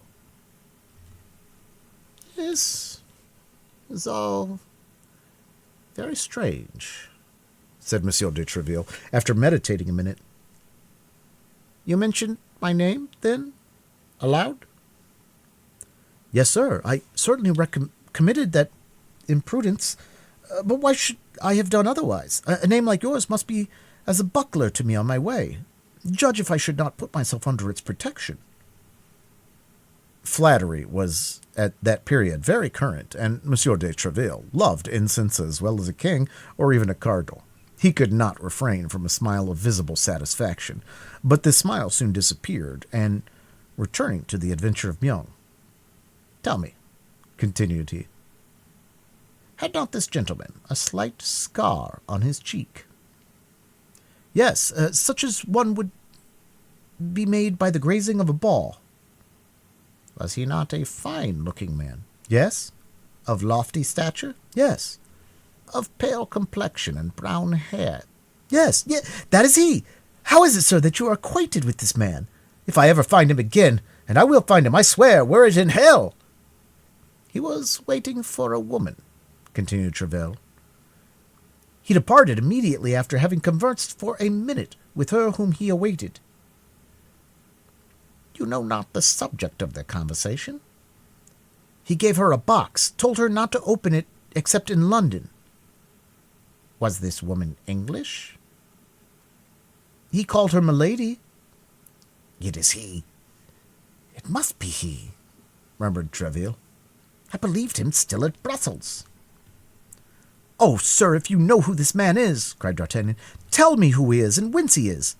I will then release you from all your promises, even that of procuring my admission into the Musketeers, for before everything, I wish to avenge myself." "Beware, young man," cried Treville. "If you see him coming on one side of the street, pass by on the other. Do not cast yourself against such a rock. He would break you like glass." "That will not prevent me," replied D'Artagnan, "if ever I find him." "In the meantime," said Treville, "seek him not, if I have a right to advise you." All at once the captain stopped, as if struck by a sudden suspicion. This great hatred by which the young traveler manifested so loudly for this man who, a rather improbable thing, had stolen his father's letter from him. Was there not some perfidy concealed under this hatred? Might not this young man be sent by his eminence? Might he not have come for the purpose of laying a snare for him, this pretended D'Artagnan? Was he not an emissary of the Cardinal, whom the Cardinal sought to introduce into Treville's house, to place near him, to win his confidence, and afterward to ruin him as he had done in 1,000 other instances? He fixed his eyes upon D'Artagnan even more earnestly than before. He was moderately reassured, however, by the aspect of that countenance, full of astute intelligence and affected humility. "I know he is a Gascon," reflected he, "but he may be one for the Cardinal as well for me. Let us try him." "My friend," said he slowly, "I wish, as the son of an ancient friend, for I consider this story of the lost letter perfectly true, I wish, I say, in order to repair the coldness you may have remarked in my reception of you, to discover to you the secrets of our policy. The king and the cardinal are the best of friends. Their apparent bickerings are only feints to deceive fools. I am not willing that a compatriot, a handsome cavalier, a brave youth, quite fit to make his way, should become the dupe of all these artifices and fall into the snare, after the example of so many others who have been ruined by it. Be assured that I am devoted to both these all-powerful masters, and that my earnest endeavors have no other aim than the service of the king and also the cardinal, are the most illustrious geniuses that France has ever produced. Now, young man, regulate your conduct accordingly, and if you entertain, whether from your family, your relations, or even your instincts, any of these enmities which we see constantly breaking out against the cardinal, bid me adieu and let us separate. I will aid you in many ways, but without attaching you to my person. I hope that my frankness at least will make you my friend, for you are the only young man to whom I have hitherto spoken as I have done to you." Treville said to himself, "If the cardinal has set this young fox upon me, he will certainly not have failed. He, who knows how bitterly I execrate him, to tell his spy that the best means of making his court to me is to rail at him. Therefore, in spite of all my protestations, if it be as I suspect, my cunning gossip will assure me that he holds his eminence in horror." It, however, proved otherwise. D'Artagnan answered with the greatest simplicity, "I came to Paris with exactly such intentions. My father advised me to stoop to nobody but the king, the cardinal, and yourself, whom he considered the first three personages in France." D'Artagnan added Monsieur de Treville to the others, as may be perceived, but he thought this addition would do no harm. "I have the greatest veneration for the cardinal," continued he, "and the most profound respect for his actions. So much the better for me, sir, if you speak to me, as you say, with frankness, for then you will do me the honor to esteem the resemblance of our opinions. But if you have entertained any doubt, as naturally you may, I feel that I am ruining myself by speaking the truth. But I still trust you will not esteem me less for it, and that is my object above all others." Monsieur de Treville was surprised to the greatest degree. So much penetration, so much frankness, created admiration, but did not entirely remove his suspicions. The more this young man was superior to others, the more he was to be dreaded if he meant to deceive him. Nevertheless, he pressed D'Artagnan's hand and said to him, "You are an honest youth, but at the present moment I can only do for you that which I just now offered. My hotel will always be open to you, hereafter, being able to ask for me at all hours, and consequently, to take advantage of all opportunities, you will probably obtain that which you desire." "That is to say," replied D'Artagnan, "that you will wait until I have proved myself worthy of it. Well, be assured," added he, with the familiarity of a Gascon, "you shall not wait long." And he bowed in order to retire, as if he considered the future in his own hands. "But wait a minute," said Monsieur de Treville, stopping him. "I promised you a letter for the director of the academy. Are you too proud to accept it, young gentleman?" "No, sir," said D'Artagnan, "and I will guard it so carefully that I will be sworn it shall arrive at its address, and woe be to him who shall attempt to take it from me." Monsieur de Treville smiled at this flourish, and leaving his young man compatriot in the embrasure of the window, where they had talked together, he seated himself at a table in order to write the promised letter of recommendation. While he was doing this, D'Artagnan, having no better employment, amused himself with beating a march upon the window, and with looking at the Musketeers, who went away one after another, following them with his eyes until they disappeared. Monsieur de Treville, after having written the letter, sealed it, and rising, approached the young man in order to give it to him. But at the very moment when D'Artagnan stretched out his hand to receive it, Monsieur de Treville was highly astonished to see his protégé make a sudden spring, become crimson with passion, and rush from the cabinets, crying, "'Sblood! He will not escape me this time!" "And who?" asked Monsieur de Treville. "He! My thief!" replied D'Artagnan. "Ah, the traitor!" And he disappeared. "The devil take the madman," murmured Monsieur de Treville. "Unless," added he, "this is a cunning mode of escape, seeing that he had failed in his purpose." Chapter 4. The shoulder of Athos, the baldric of Porthos, and the handkerchief of Aramis.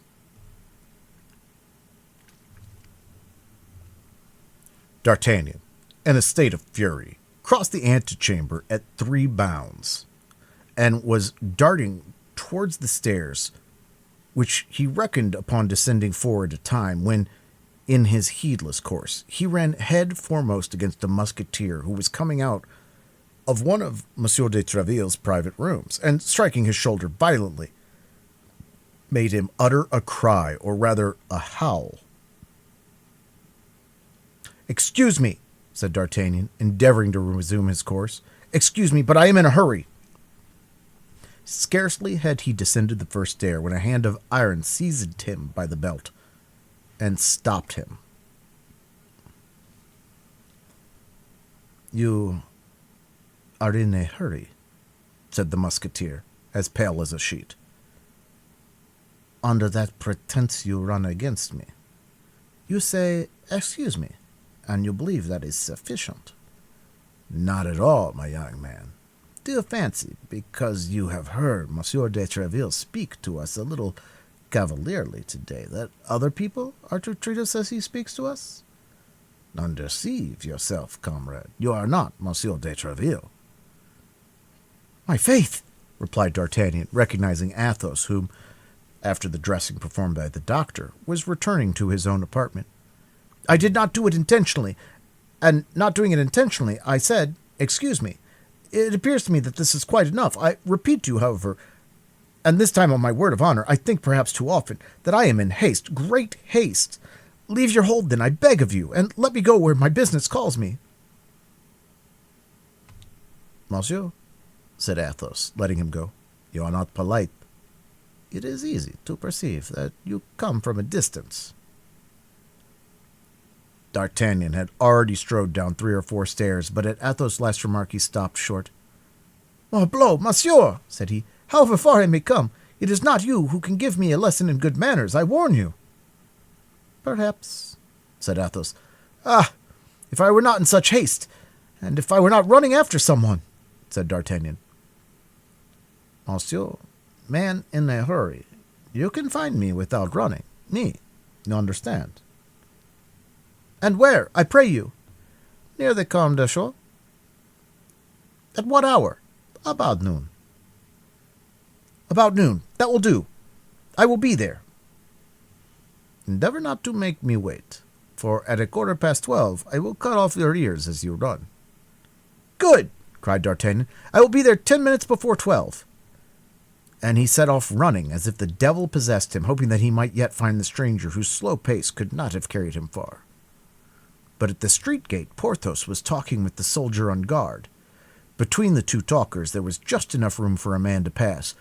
D'Artagnan thought it would suffice for him, but as he sprang forward like a dart between them, D'Artagnan had reckoned without the wind, and as he was about to pass, the wind blew out Porthos' long cloak, and D'Artagnan rushed straight into the middle of it. Without doubt, Porthos had reasons for not abandoning this part of his vestments, for instead of quitting his hold on the flap in his hand, he pulled it toward him, so that D'Artagnan rolled himself up in the velvet by a movement of rotation explained by the persistency of Porthos. D'Artagnan, hearing the Musketeer swear, wished to escape from the cloak, which blinded him, and sought to find his way from under the folds of it. He was particularly anxious to avoid marring the freshness of the magnificent baldric we are acquainted with, but on timidly opening his eyes, he found himself fixed, with his nose fixed between the 2 shoulders of Porthos, that is to say, exactly upon the baldric. Alas, like most things in this world which have nothing in their favor but appearances, the Baldric was glittering with gold in the front, but was nothing but simple buff behind. Vainglorious as he was, one could comprehend the necessity of the cold and urgency of the cloak. "Bless me!" cried Porthos, making strong efforts to disembarrass himself of D'Artagnan, who was wriggling about his back. "You must be mad to run against people in this manner." "Excuse me," said D'Artagnan, reappearing under the shoulder of the giant, "but I am in such haste. I was running after someone and—" "And do you always forget your eyes when you run?" asked Porthos. "No," replied D'Artagnan, piqued, "and thanks to my eyes, I can see what other people cannot see." Whether Porthos understood him or did not understand him, giving way to his anger. "Monsieur," said he, "you stand a chance of getting chastised if you rub Musketeers in this fashion." "Chastised, monsieur," said D'Artagnan. "The expression is strong."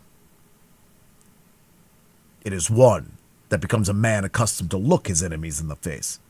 "Ah, pardieu! I know full well that you didn't turn your back to yours." And the young man, delighted with this joke, went away laughing loudly. Porthos foamed with rage and made a movement to rush after D'Artagnan. Presently, cried the latter, "when you haven't your cloak on."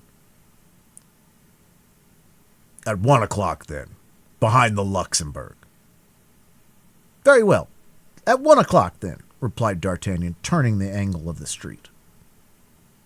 But neither in the street had passed through, nor in the one which the eager glance pervaded, could he see anyone. However slowly the stranger had walked, he was gone on his way, or perhaps had entered some house. D'Artagnan inquired of everyone he met with, went down to the ferry, came up again by the Rue des Cygnes, and the Red Cross. But nothing, absolutely nothing. This chase was, however, disadvantageous to him in one sense, for in proportion as the perspiration broke from his forehead, his heart began to cool. He began to reflect upon the events that had passed. They were numerous and inauspicious. It was scarcely 11 o'clock in the morning, and yet this morning had already brought him into the disgrace with Monsieur de Treville, who could not fail to think the manner in which D'Artagnan had left him a little cavalier. Besides this, he had drawn upon himself 2 good duels with 2 men, each capable of killing 3 D'Artagnans with 2 Musketeers. In short, with 2 of those beings whom he esteemed so greatly that he placed them in his mind and heart above all other men. The outlook was sad. Sure of being killed by Athos, it may be easily understood that the young man was not very uneasy about Porthos. As hope, however, is the last thing extinguished in the heart of man, he finished by hoping that he might survive, even though with terrible wounds, in both these duels, and in case of surviving, he made the following reprehensions upon his own conduct. "What a madcap I was, and what a stupid fellow I am! That brave and unfortunate Athos was wounded on that very shoulder against which I run head foremost, like a ram. The only thing that astonishes me is that he did not strike me dead at once. He had good cause to do so. The pain I gave him must have been atrocious. As to Porthos, faith, that's a droll affair." And in spite of himself, the young man began to laugh aloud, looking round carefully, however, to see that his solitary laugh, without cause in the eyes of passersby, offended no one. "As to Porthos, that is certainly droll, but I am not the less of a giddy fool. Are people to be run against without warning? No. And have I any right to go and peep under the cloaks to see what's not there? He would have pardoned me, he certainly would have pardoned me, if I had not said anything to him about that cursed Baldric. In ambiguous words, it's true, but rather drolly ambiguous. Ah, cursed Gascon that I am! I get from one hobble into another. Friend D'Artagnan," continued he, speaking to himself with all the amenity that he thought due himself, "if you escape, of which there is not much chance, I would advise you to practice perfect politeness for the future. You must henceforth be admired and quoted as a model of it. To be obliging and polite does not necessarily make a man a coward. Look at Aramis, now. Aramis is mildness and grace personified. Well, did anybody ever dream of calling Aramis a coward? No, certainly not. And from this moment I will endeavor to model myself after him. Ah! That's strange! Here he is!" D'Artagnan, walking and soliloquizing, had arrived within a few steps of the Hôtel d'Aiguillon, and in front of that hotel perceived Aramis, chatting gaily with three gentlemen.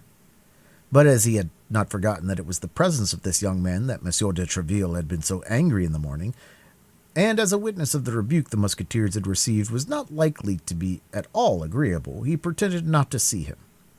D'Artagnan, on the contrary, quite full of his plans of reconciliation and courtesy, approached the young man with a profound bow, accompanied by a most gracious smile. All four, besides, immediately broke off their conversation.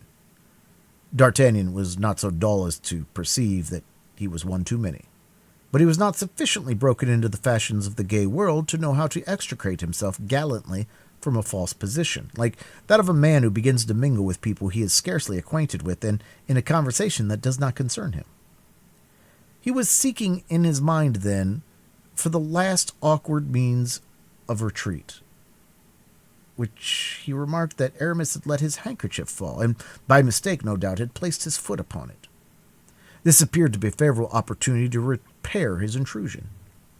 He stooped, and with the most gracious air he could assume, drew the handkerchief from under the foot of the Musketeer, in spite of the efforts the latter made to detain it, and holding it out to him, said, "I believe, monsieur, that this is a handkerchief you would be sorry to lose?"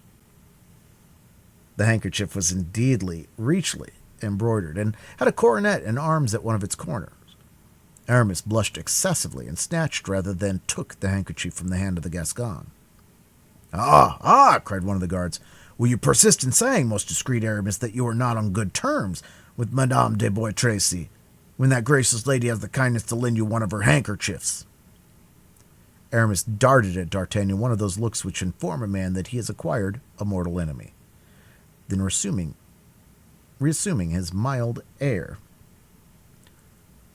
"You are deceived, gentlemen," said he. "The handkerchief is not mine, and I cannot fancy why monsieur has taken it into his head to offer it to me rather than to one of you. And as proof of what I say, here is mine, in my pocket." So saying, he pulled his own handkerchief, likewise a very elegant handkerchief, and of a fine cambric, though cambric was dear at the period, but a handkerchief without embroidery and without arms, only ornamented with a single cipher, that of its proprietor.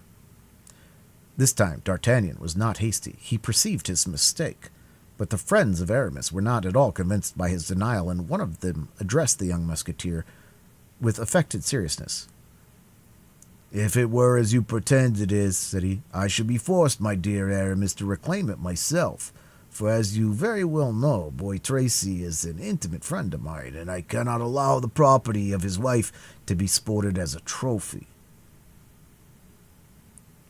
"You make the demand badly," replied Aramis, "and while acknowledging the justice of your reclamation, I refuse it on account of the foam." "The fact is," hazarded D'Artagnan timidly, "I did not see the handkerchief fall from the pocket of Monsieur Aramis. He had his foot upon it, that is all, and I thought from having his foot upon it, the handkerchief was his." "And you were deceived, my dear sir," replied Aramis coldly, very little sensible to the reparation. Then turning towards that one of the guards who declared himself the friend of Bois Tracy, "Besides," continued he, "I have reflected, my dear intimate of Bois Tracy, that I am not less tenderly his friend than you can possibly be, so that decidedly this handkerchief is as likely to have fallen from your pocket as mine." "No, upon my honor," cried the Majesty's guardsman. "You are about to swear upon your honor, and I upon my word, and then it will be pretty evident that one of us will have lied. Now here, Montarin, we will do better than that. Let's each take a half." "Of the handkerchief?" "Yes." "Perfectly just," cried the other two guardsmen. "The judgment of King Solomon. Aramis, you certainly are full of wisdom." The young men burst into a laugh, as may be supposed. The affair had no other sequel. In a moment or two the conversation ceased, and the three guardsmen and the Musketeer, after having cordially shaken hands, separated, the guardsman going one way and Aramis another. "Now is my time to make peace with this gallant man," said D'Artagnan to himself, having stood to one side during the whole of the latter part of the conversation, and with this good feeling drawing near to Aramis, who was departing without paying any attention to him. "Monsieur," said he, "you will excuse me, I hope." "Ah, monsieur," interrupted Aramis, "permit me to observe to you that you have not acted in this affair as a gallant man ought." What, monsieur? Cried D'Artagnan. And do you suppose— I suppose, monsieur, that you are not a fool, and that you know very well, although coming from Gascony, that people do not tread upon handkerchiefs without a reason. What the devil? Paris is not paved with cambric. Monsieur, you act wrongly in endeavoring to mortify me, said D'Artagnan, in whom the natural quarrelsome spirit began to speak more loudly than his pacific resolutions. I am from Gascony, it is true, and since you know it, there's no occasion to tell you that Gascons are not very patient, so that when they have begged to be excused once, or even for a folly, they're convinced that they have done already at least as much again as they ought to have done. Monsieur, what I say to you about the matter, said Aramis, is not for the sake of seeking a quarrel. Thank God I am not a bravo, and being a musketeer but for a time, I only fight when I am forced to do so, and always with great repugnance, but this time the affair is serious, for here is a lady compromised by you. By us, you mean, cried D'Artagnan. Why did you so maladroitly restore me the handkerchief? Why did you awkwardly let it fall? I have said, monsieur, and I repeat, that the handkerchief did not fall from my pocket. And thereby you have lied twice, monsieur, for I saw it fall. Ah, you take it with that tone, do you, Master Gascon? Well, I will teach you how to behave yourself. And I will send you back to your mass book, Master Abbé. Draw, if you please, and instantly— Not so. If you please, my good friend, not here at least. Do you not perceive that we are opposite the Hôtel d'Arguillon, which is full of the Cardinal's creatures? How do I know that this is not his Eminence who has honored you with this commission to procure my head? Now, I entertain a ridiculous partiality for my head. It seems to suit my shoulders so correctly. I wish to kill you. Be at rest as to that, but to kill you quietly in a snug, remote place, where you will not be able to boast of your death to anybody. I agree, monsieur, but do not be too confident. Take your handkerchief, whether it belongs to you or another. You may perhaps stand in need of it. Monsieur is a Gascon? Asked Aramis. Yes.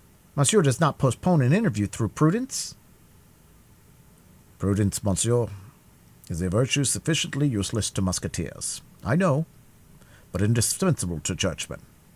And as I am only a musketeer provisionally, I hold it good to be prudent. At 2 o'clock I shall have the honor of expecting you at the Hôtel of Monsieur de Treville. There I will indicate you the best place and time. The two young men bowed and separated, Aramis ascending the street which led to the Luxembourg, while D'Artagnan, perceiving the appointed hour was approaching, took the road to the Carn des Champs, saying to himself, Decidedly, I can't draw back, but at least, if I am killed, I shall be killed by a musketeer. Chapter 5. The King's Musketeers and the Cardinal's Guards. D'Artagnan was acquainted with nobody in Paris. He went therefore to his appointment with Athos without a second, determined to be satisfied with those his adversary should choose. Besides, his intention was formed to make the brave musketeer all suitable apologies, but without meanness or weakness, fearing that might result from this duel, which generally results from an affair of this kind, when a young and vigorous man fights with an adversary who is wounded and weakened. If conquered, he doubles the triumph of his antagonist. If a conqueror, he is accused of foul play and want of courage. Now, we must have badly painted the character of our adventure-seeker, or our readers must have already perceived that D'Artagnan was not an ordinary man. Therefore, while repeating to himself that his death was inevitable, he did not make up his mind to die quietly, as one less courageous and less restrained might have done in his place. He reflected upon the different characters of those whom he was going to fight, and began to view his situation more clearly. He hoped, by means of loyal excuses, to make a friend of Athos, whose lordly air and austere bearing pleased him much. He flattered himself he should be able to frighten Porthos with the adventure of the Baldric, which he might, if not killed upon the spot, relate to everybody a recital which, well managed, would cover Porthos with ridicule. As to the astute Aramis, he did not entertain much dread of him, and, supposing he should be able to get so far, he determined to dispatch him in good style, or at least by hitting him in the face, as Caesar recommended his soldiers do to those of Pompey, to damage forever the beauty of which he was so proud. In addition to this, D'Artagnan possessed that invincible stock of resolution which the counsels of his father had implanted in his heart. "Endure nothing from anyone but the king, the cardinal, and Monsieur de Treville." He flew, then, rather than walked, toward the convent of the Carme de Champs, or rather de Chaux, as it was called at the period, a sort of building without a window, surrounded by barren fields, an accessory to the pro-clerks, and which was generally employed as the place for the duels of men who had no time to lose. When D'Artagnan arrived in sight of the bare spot of ground which extended along the foot of the monastery, Athos had been waiting about 5 minutes, and 12 o'clock was striking.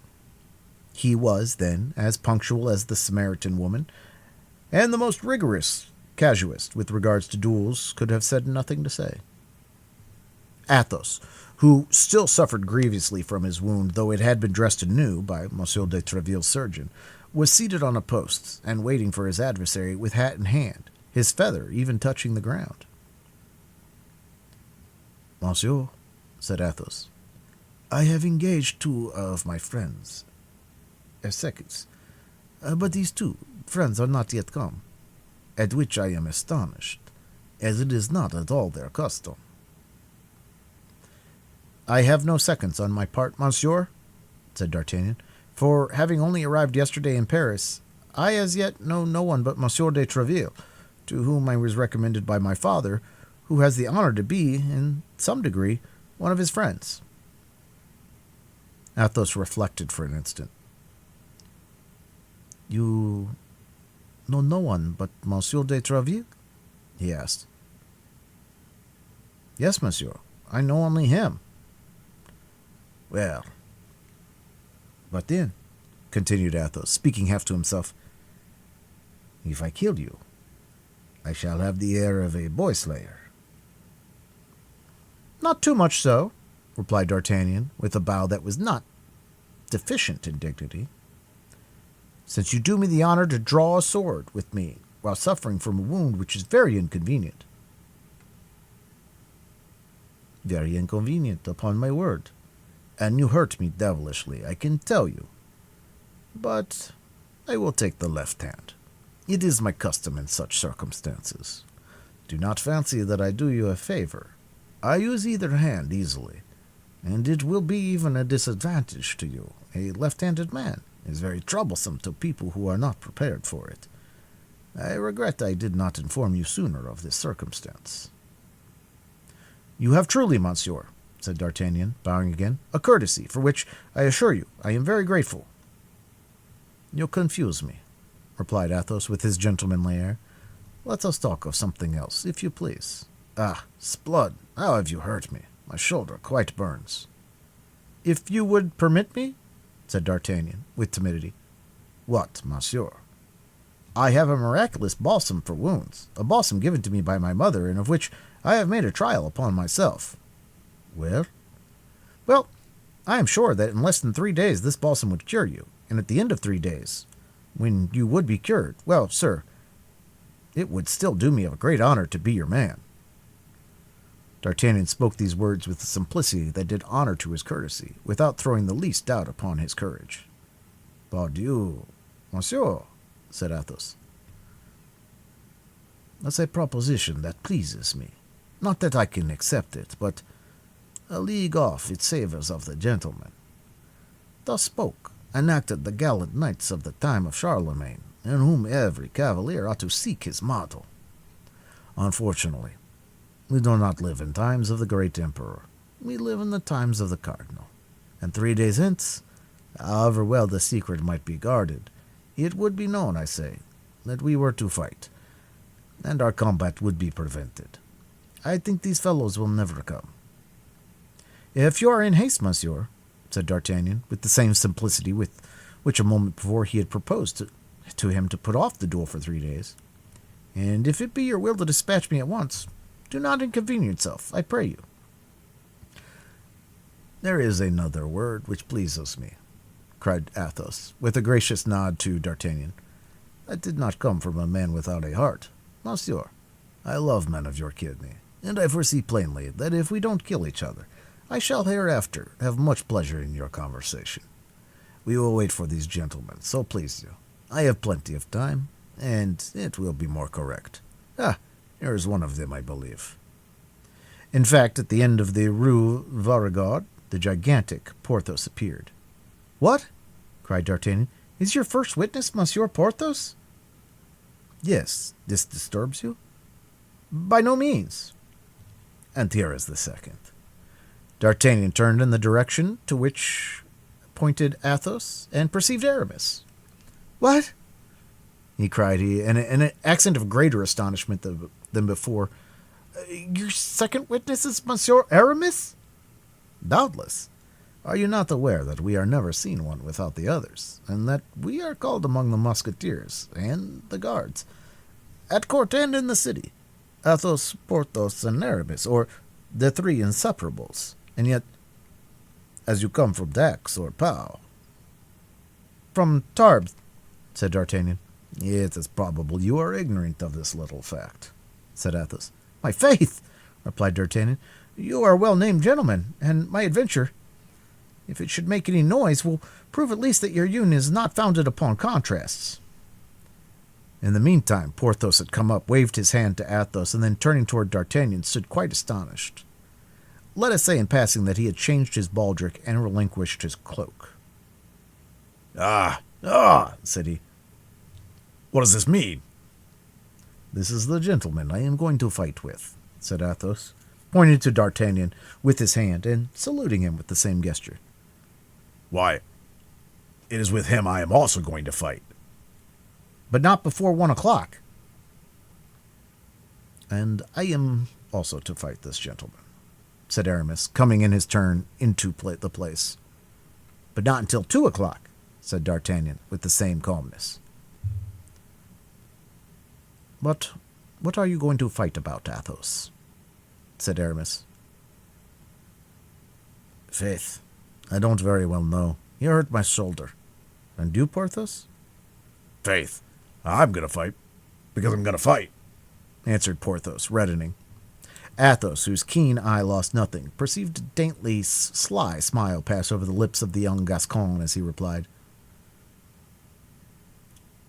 "We had a short discussion upon dress." "And you, Aramis?" "Oh, ours is a theological quarrel," replied Aramis, making a sign to D'Artagnan to keep secret the cause of their duel. Athos indeed saw a second smile on the lips of D'Artagnan. "Indeed," said Athos. "Yeah, a passage of St. Augustine, upon which we could not agree," said the Gascon. "Decidedly, this is a clever fellow," murmured Athos. "And now you are assembled, gentlemen," said D'Artagnan, "permit me to offer you my apologies." At this word apologies, a cloud passed over the brow of Athos, a haughty smile curved the lips of Porthos, and a negative sign was the reply of Aramis. "You do not understand me, gentlemen," said D'Artagnan, throwing up his head, the sharp and bold lines of which were at the moment gilded by a bright ray of the sun. "I asked to be excused in case I should not be able to discharge my debt to all three. For Monsieur Athos has the right to kill me first, which must diminish the face value of your bill, Monsieur Porthos, and render yours almost null, Monsieur Aramis. And now, gentlemen, I repeat, excuse me, but on that account only, and on guard." And with these words, with the most gallant air possible, D'Artagnan drew his sword. The blood had mounted to the head of D'Artagnan, and at that moment he would have drawn his sword against all the Musketeers in the kingdom, and willingly, as he now did against Athos, Porthos, and Aramis. It was 1:15 midday. The sun was in its zenith, and the spot chosen for the scene of the duel was exposed to its full ardor.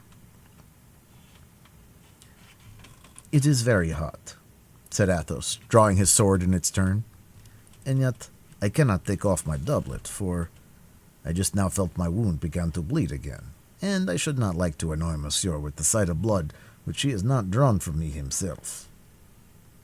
"That is true, Monsieur," replied D'Artagnan, and whether drawn by myself or another, I assure you that I will always view with regret the blood of so brave a gentleman. I will therefore fight in my doublet, like yourself. Come, enough of such compliments, cried Porthos. Remember, we are waiting for our turns. Speak for yourself when you are inclined to utter such incongruities, interrupted Aramis. For my part, I think what they say is very well said, and quite worthy of two gentlemen. When you please, monsieur, said Athos, putting himself on guard. I awaited your orders, said D'Artagnan, crossing swords. But scarcely had the two rapiers clashed when a company of the guards of his eminence, commanded by Monsieur de Jussac, turned the corner of the convent.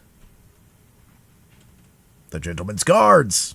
Cried Aramis and Porthos at the same time. Seize your swords, gentlemen! Seize your swords! But it was too late. The two combatants had been seen in a position which left no doubt of their intentions. Hello, cried Jussac, advancing toward them and making a sign to his men to do so likewise. Hello, Musketeers. Fighting here, are you? And the edicts? What has become of them? You are very generous, gentlemen of the guards, said Athos, full of rancor, for Jussac was one of the aggressors of the preceding day. If we were to see you fighting, I can assure you that we would make no effort to prevent you. Leave us alone, then, and you will enjoy a little amusement without cost to yourselves. Gentlemen, said Jussac, it is with great regret that I pronounce the thing impossible. Duty before everything. Sheath, then, if you please, and follow us. Monsieur, said Aramis, parodying Jussac, it would afford us great pleasure to obey your polite invitation if it depended upon ourselves, but unfortunately the thing is impossible. Monsieur de Treville has forbidden it. Pass on your way, then, if it is the best thing to do. This raillery exasperated Jussac. We will charge upon you, then, said he, if you disobey. There are 5 of them, said Athos, half aloud, and we are but 3. We shall be beaten again, and must die on the spot, for, on my part, I declare I will never appear again before the captain as a conquered man. Athos, Porthos, and Aramis instantly drew near one another, while Jussac drew up his soldiers. This short interval was sufficient to determine D'Artagnan on the part he was to take. It was one of those events which decide the life of a man. It was a choice between the king and the cardinal. The choice made, it must be persisted in. To fight, that was to disobey the law. That was to risk his head. That was to make at one blow an enemy of a minister more powerful than the king himself. All this the young man perceived, and yet, to his praise we speak it, he did not hesitate a second. Turning towards Athos and his friends, "Gentlemen," said he, "allow me to correct your words, if you please. You said you were but 3, but it appears to me we are 4. "But you are not one of us," said Porthos. "That's true," replied D'Artagnan. "I have not the uniform, but I have the spirit. My heart is that of a musketeer. I feel it, monsieur, and that impels me on." "Withdraw, young man," cried Jussac, who doubtless by his gestures and expression of his countenance had guessed D'Artagnan's design. "You may retire. We consent to that. Save your skin. Begone quickly." D'Artagnan did not budge. "Decidedly, you are a brave fellow," said Athos, pressing the young man's hand. Come, we'll choose your part," replied Jussac. "Well," said Porthos to Aramis, "we must do something." "Monsieur is full of generosity," said Athos. But all 3 reflected upon the youth of D'Artagnan and dreaded his inexperience. "We should only be 3, one of whom is wounded, with the addition of a boy," resumed Athos, "and yet it will not be the less said we were 4 men." "Yes, but to yield." "That is difficult," replied Athos. D'Artagnan comprehended their irresolution. "Try me, gentlemen," said he, "and I swear to you by my honor that I will not go hence if we are conquered." "What is your name, my brave fellow?" said Athos. "D'Artagnan, monsieur." "Well then, Athos, Porthos, Aramis, and D'Artagnan." "Forward!" cried Athos. "Come, gentlemen, have you decided?" cried Jussac for the third time. "It is John, gentlemen," said Athos. "And what is your choice?" asked Jussac. "We are about to have the honor of charging you," replied Aramis, lifting his hat with one hand and drawing his sword with the other. "Ah, you resist, do you?" cried Jussac. "'Sblood, does that astonish you?" And the 9 combatants rushed upon each other with a fury which, however, did not exclude a certain degree of method. Athos fixed upon a certain Cahusac, a favorite of the Cardinal's. Porthos had Bicaret, and Aramis found himself opposed to 2 adversaries. As to D'Artagnan, he sprang towards Jussac himself. The heart of the young Gascon beat as if it would burst through his side, not from fear, God be thanked. He had not the shade of it, but with emulation. He fought like a furious tiger, turning 10 times round his adversary, and changing his guard and his guard 20 times.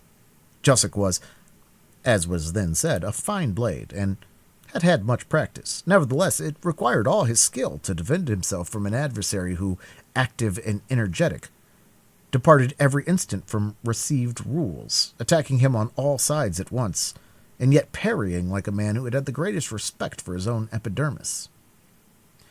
This contest at length exhausted Jussac's patience. Furious at being held in check by one whom he considered a boy, he became warm and began to make mistakes. D'Artagnan, who, though wanting in practice, had a sound theory, redoubled his agility. Jussac, anxious to put an end to this, springing forward, aimed a terrible thrust at his adversary, but the latter parried it, and while Jussac was recovering himself, glided like a serpent beneath his blade and passed his sword through his body.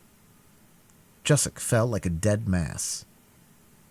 D'Artagnan then cast an anxious and rapid glance over the field of battle. Aramis had killed one of his adversaries, but the other pressed him warmly. Nevertheless, Aramis was in a good situation, and able to defend himself. Bicaret and Porthos had just made counter-hits. Porthos had received a thrust through his arm, and Bicaret one through his thigh, but neither of these 2 wounds was serious, and they only fought more earnestly. Athos, wounded anew by Cahusac, became evidently paler, but did not give way a foot. He only changed his sword hand and fought with his left hand. According to the laws of dueling at that period, D'Artagnan was at liberty to assist whom he pleased. While he was endeavoring to find out which of his companions stood in greatest need, he caught a glance at Athos. The glance was of sublime eloquence. Athos would have died rather than appeal for help. But he could look, and with that look ask assistance. D'Artagnan interpreted. With a terrible bound, he sprang to the side of Cahusac, saying, "Try me, Monsieur Guardsman! I will slay you!" Cahusac turned.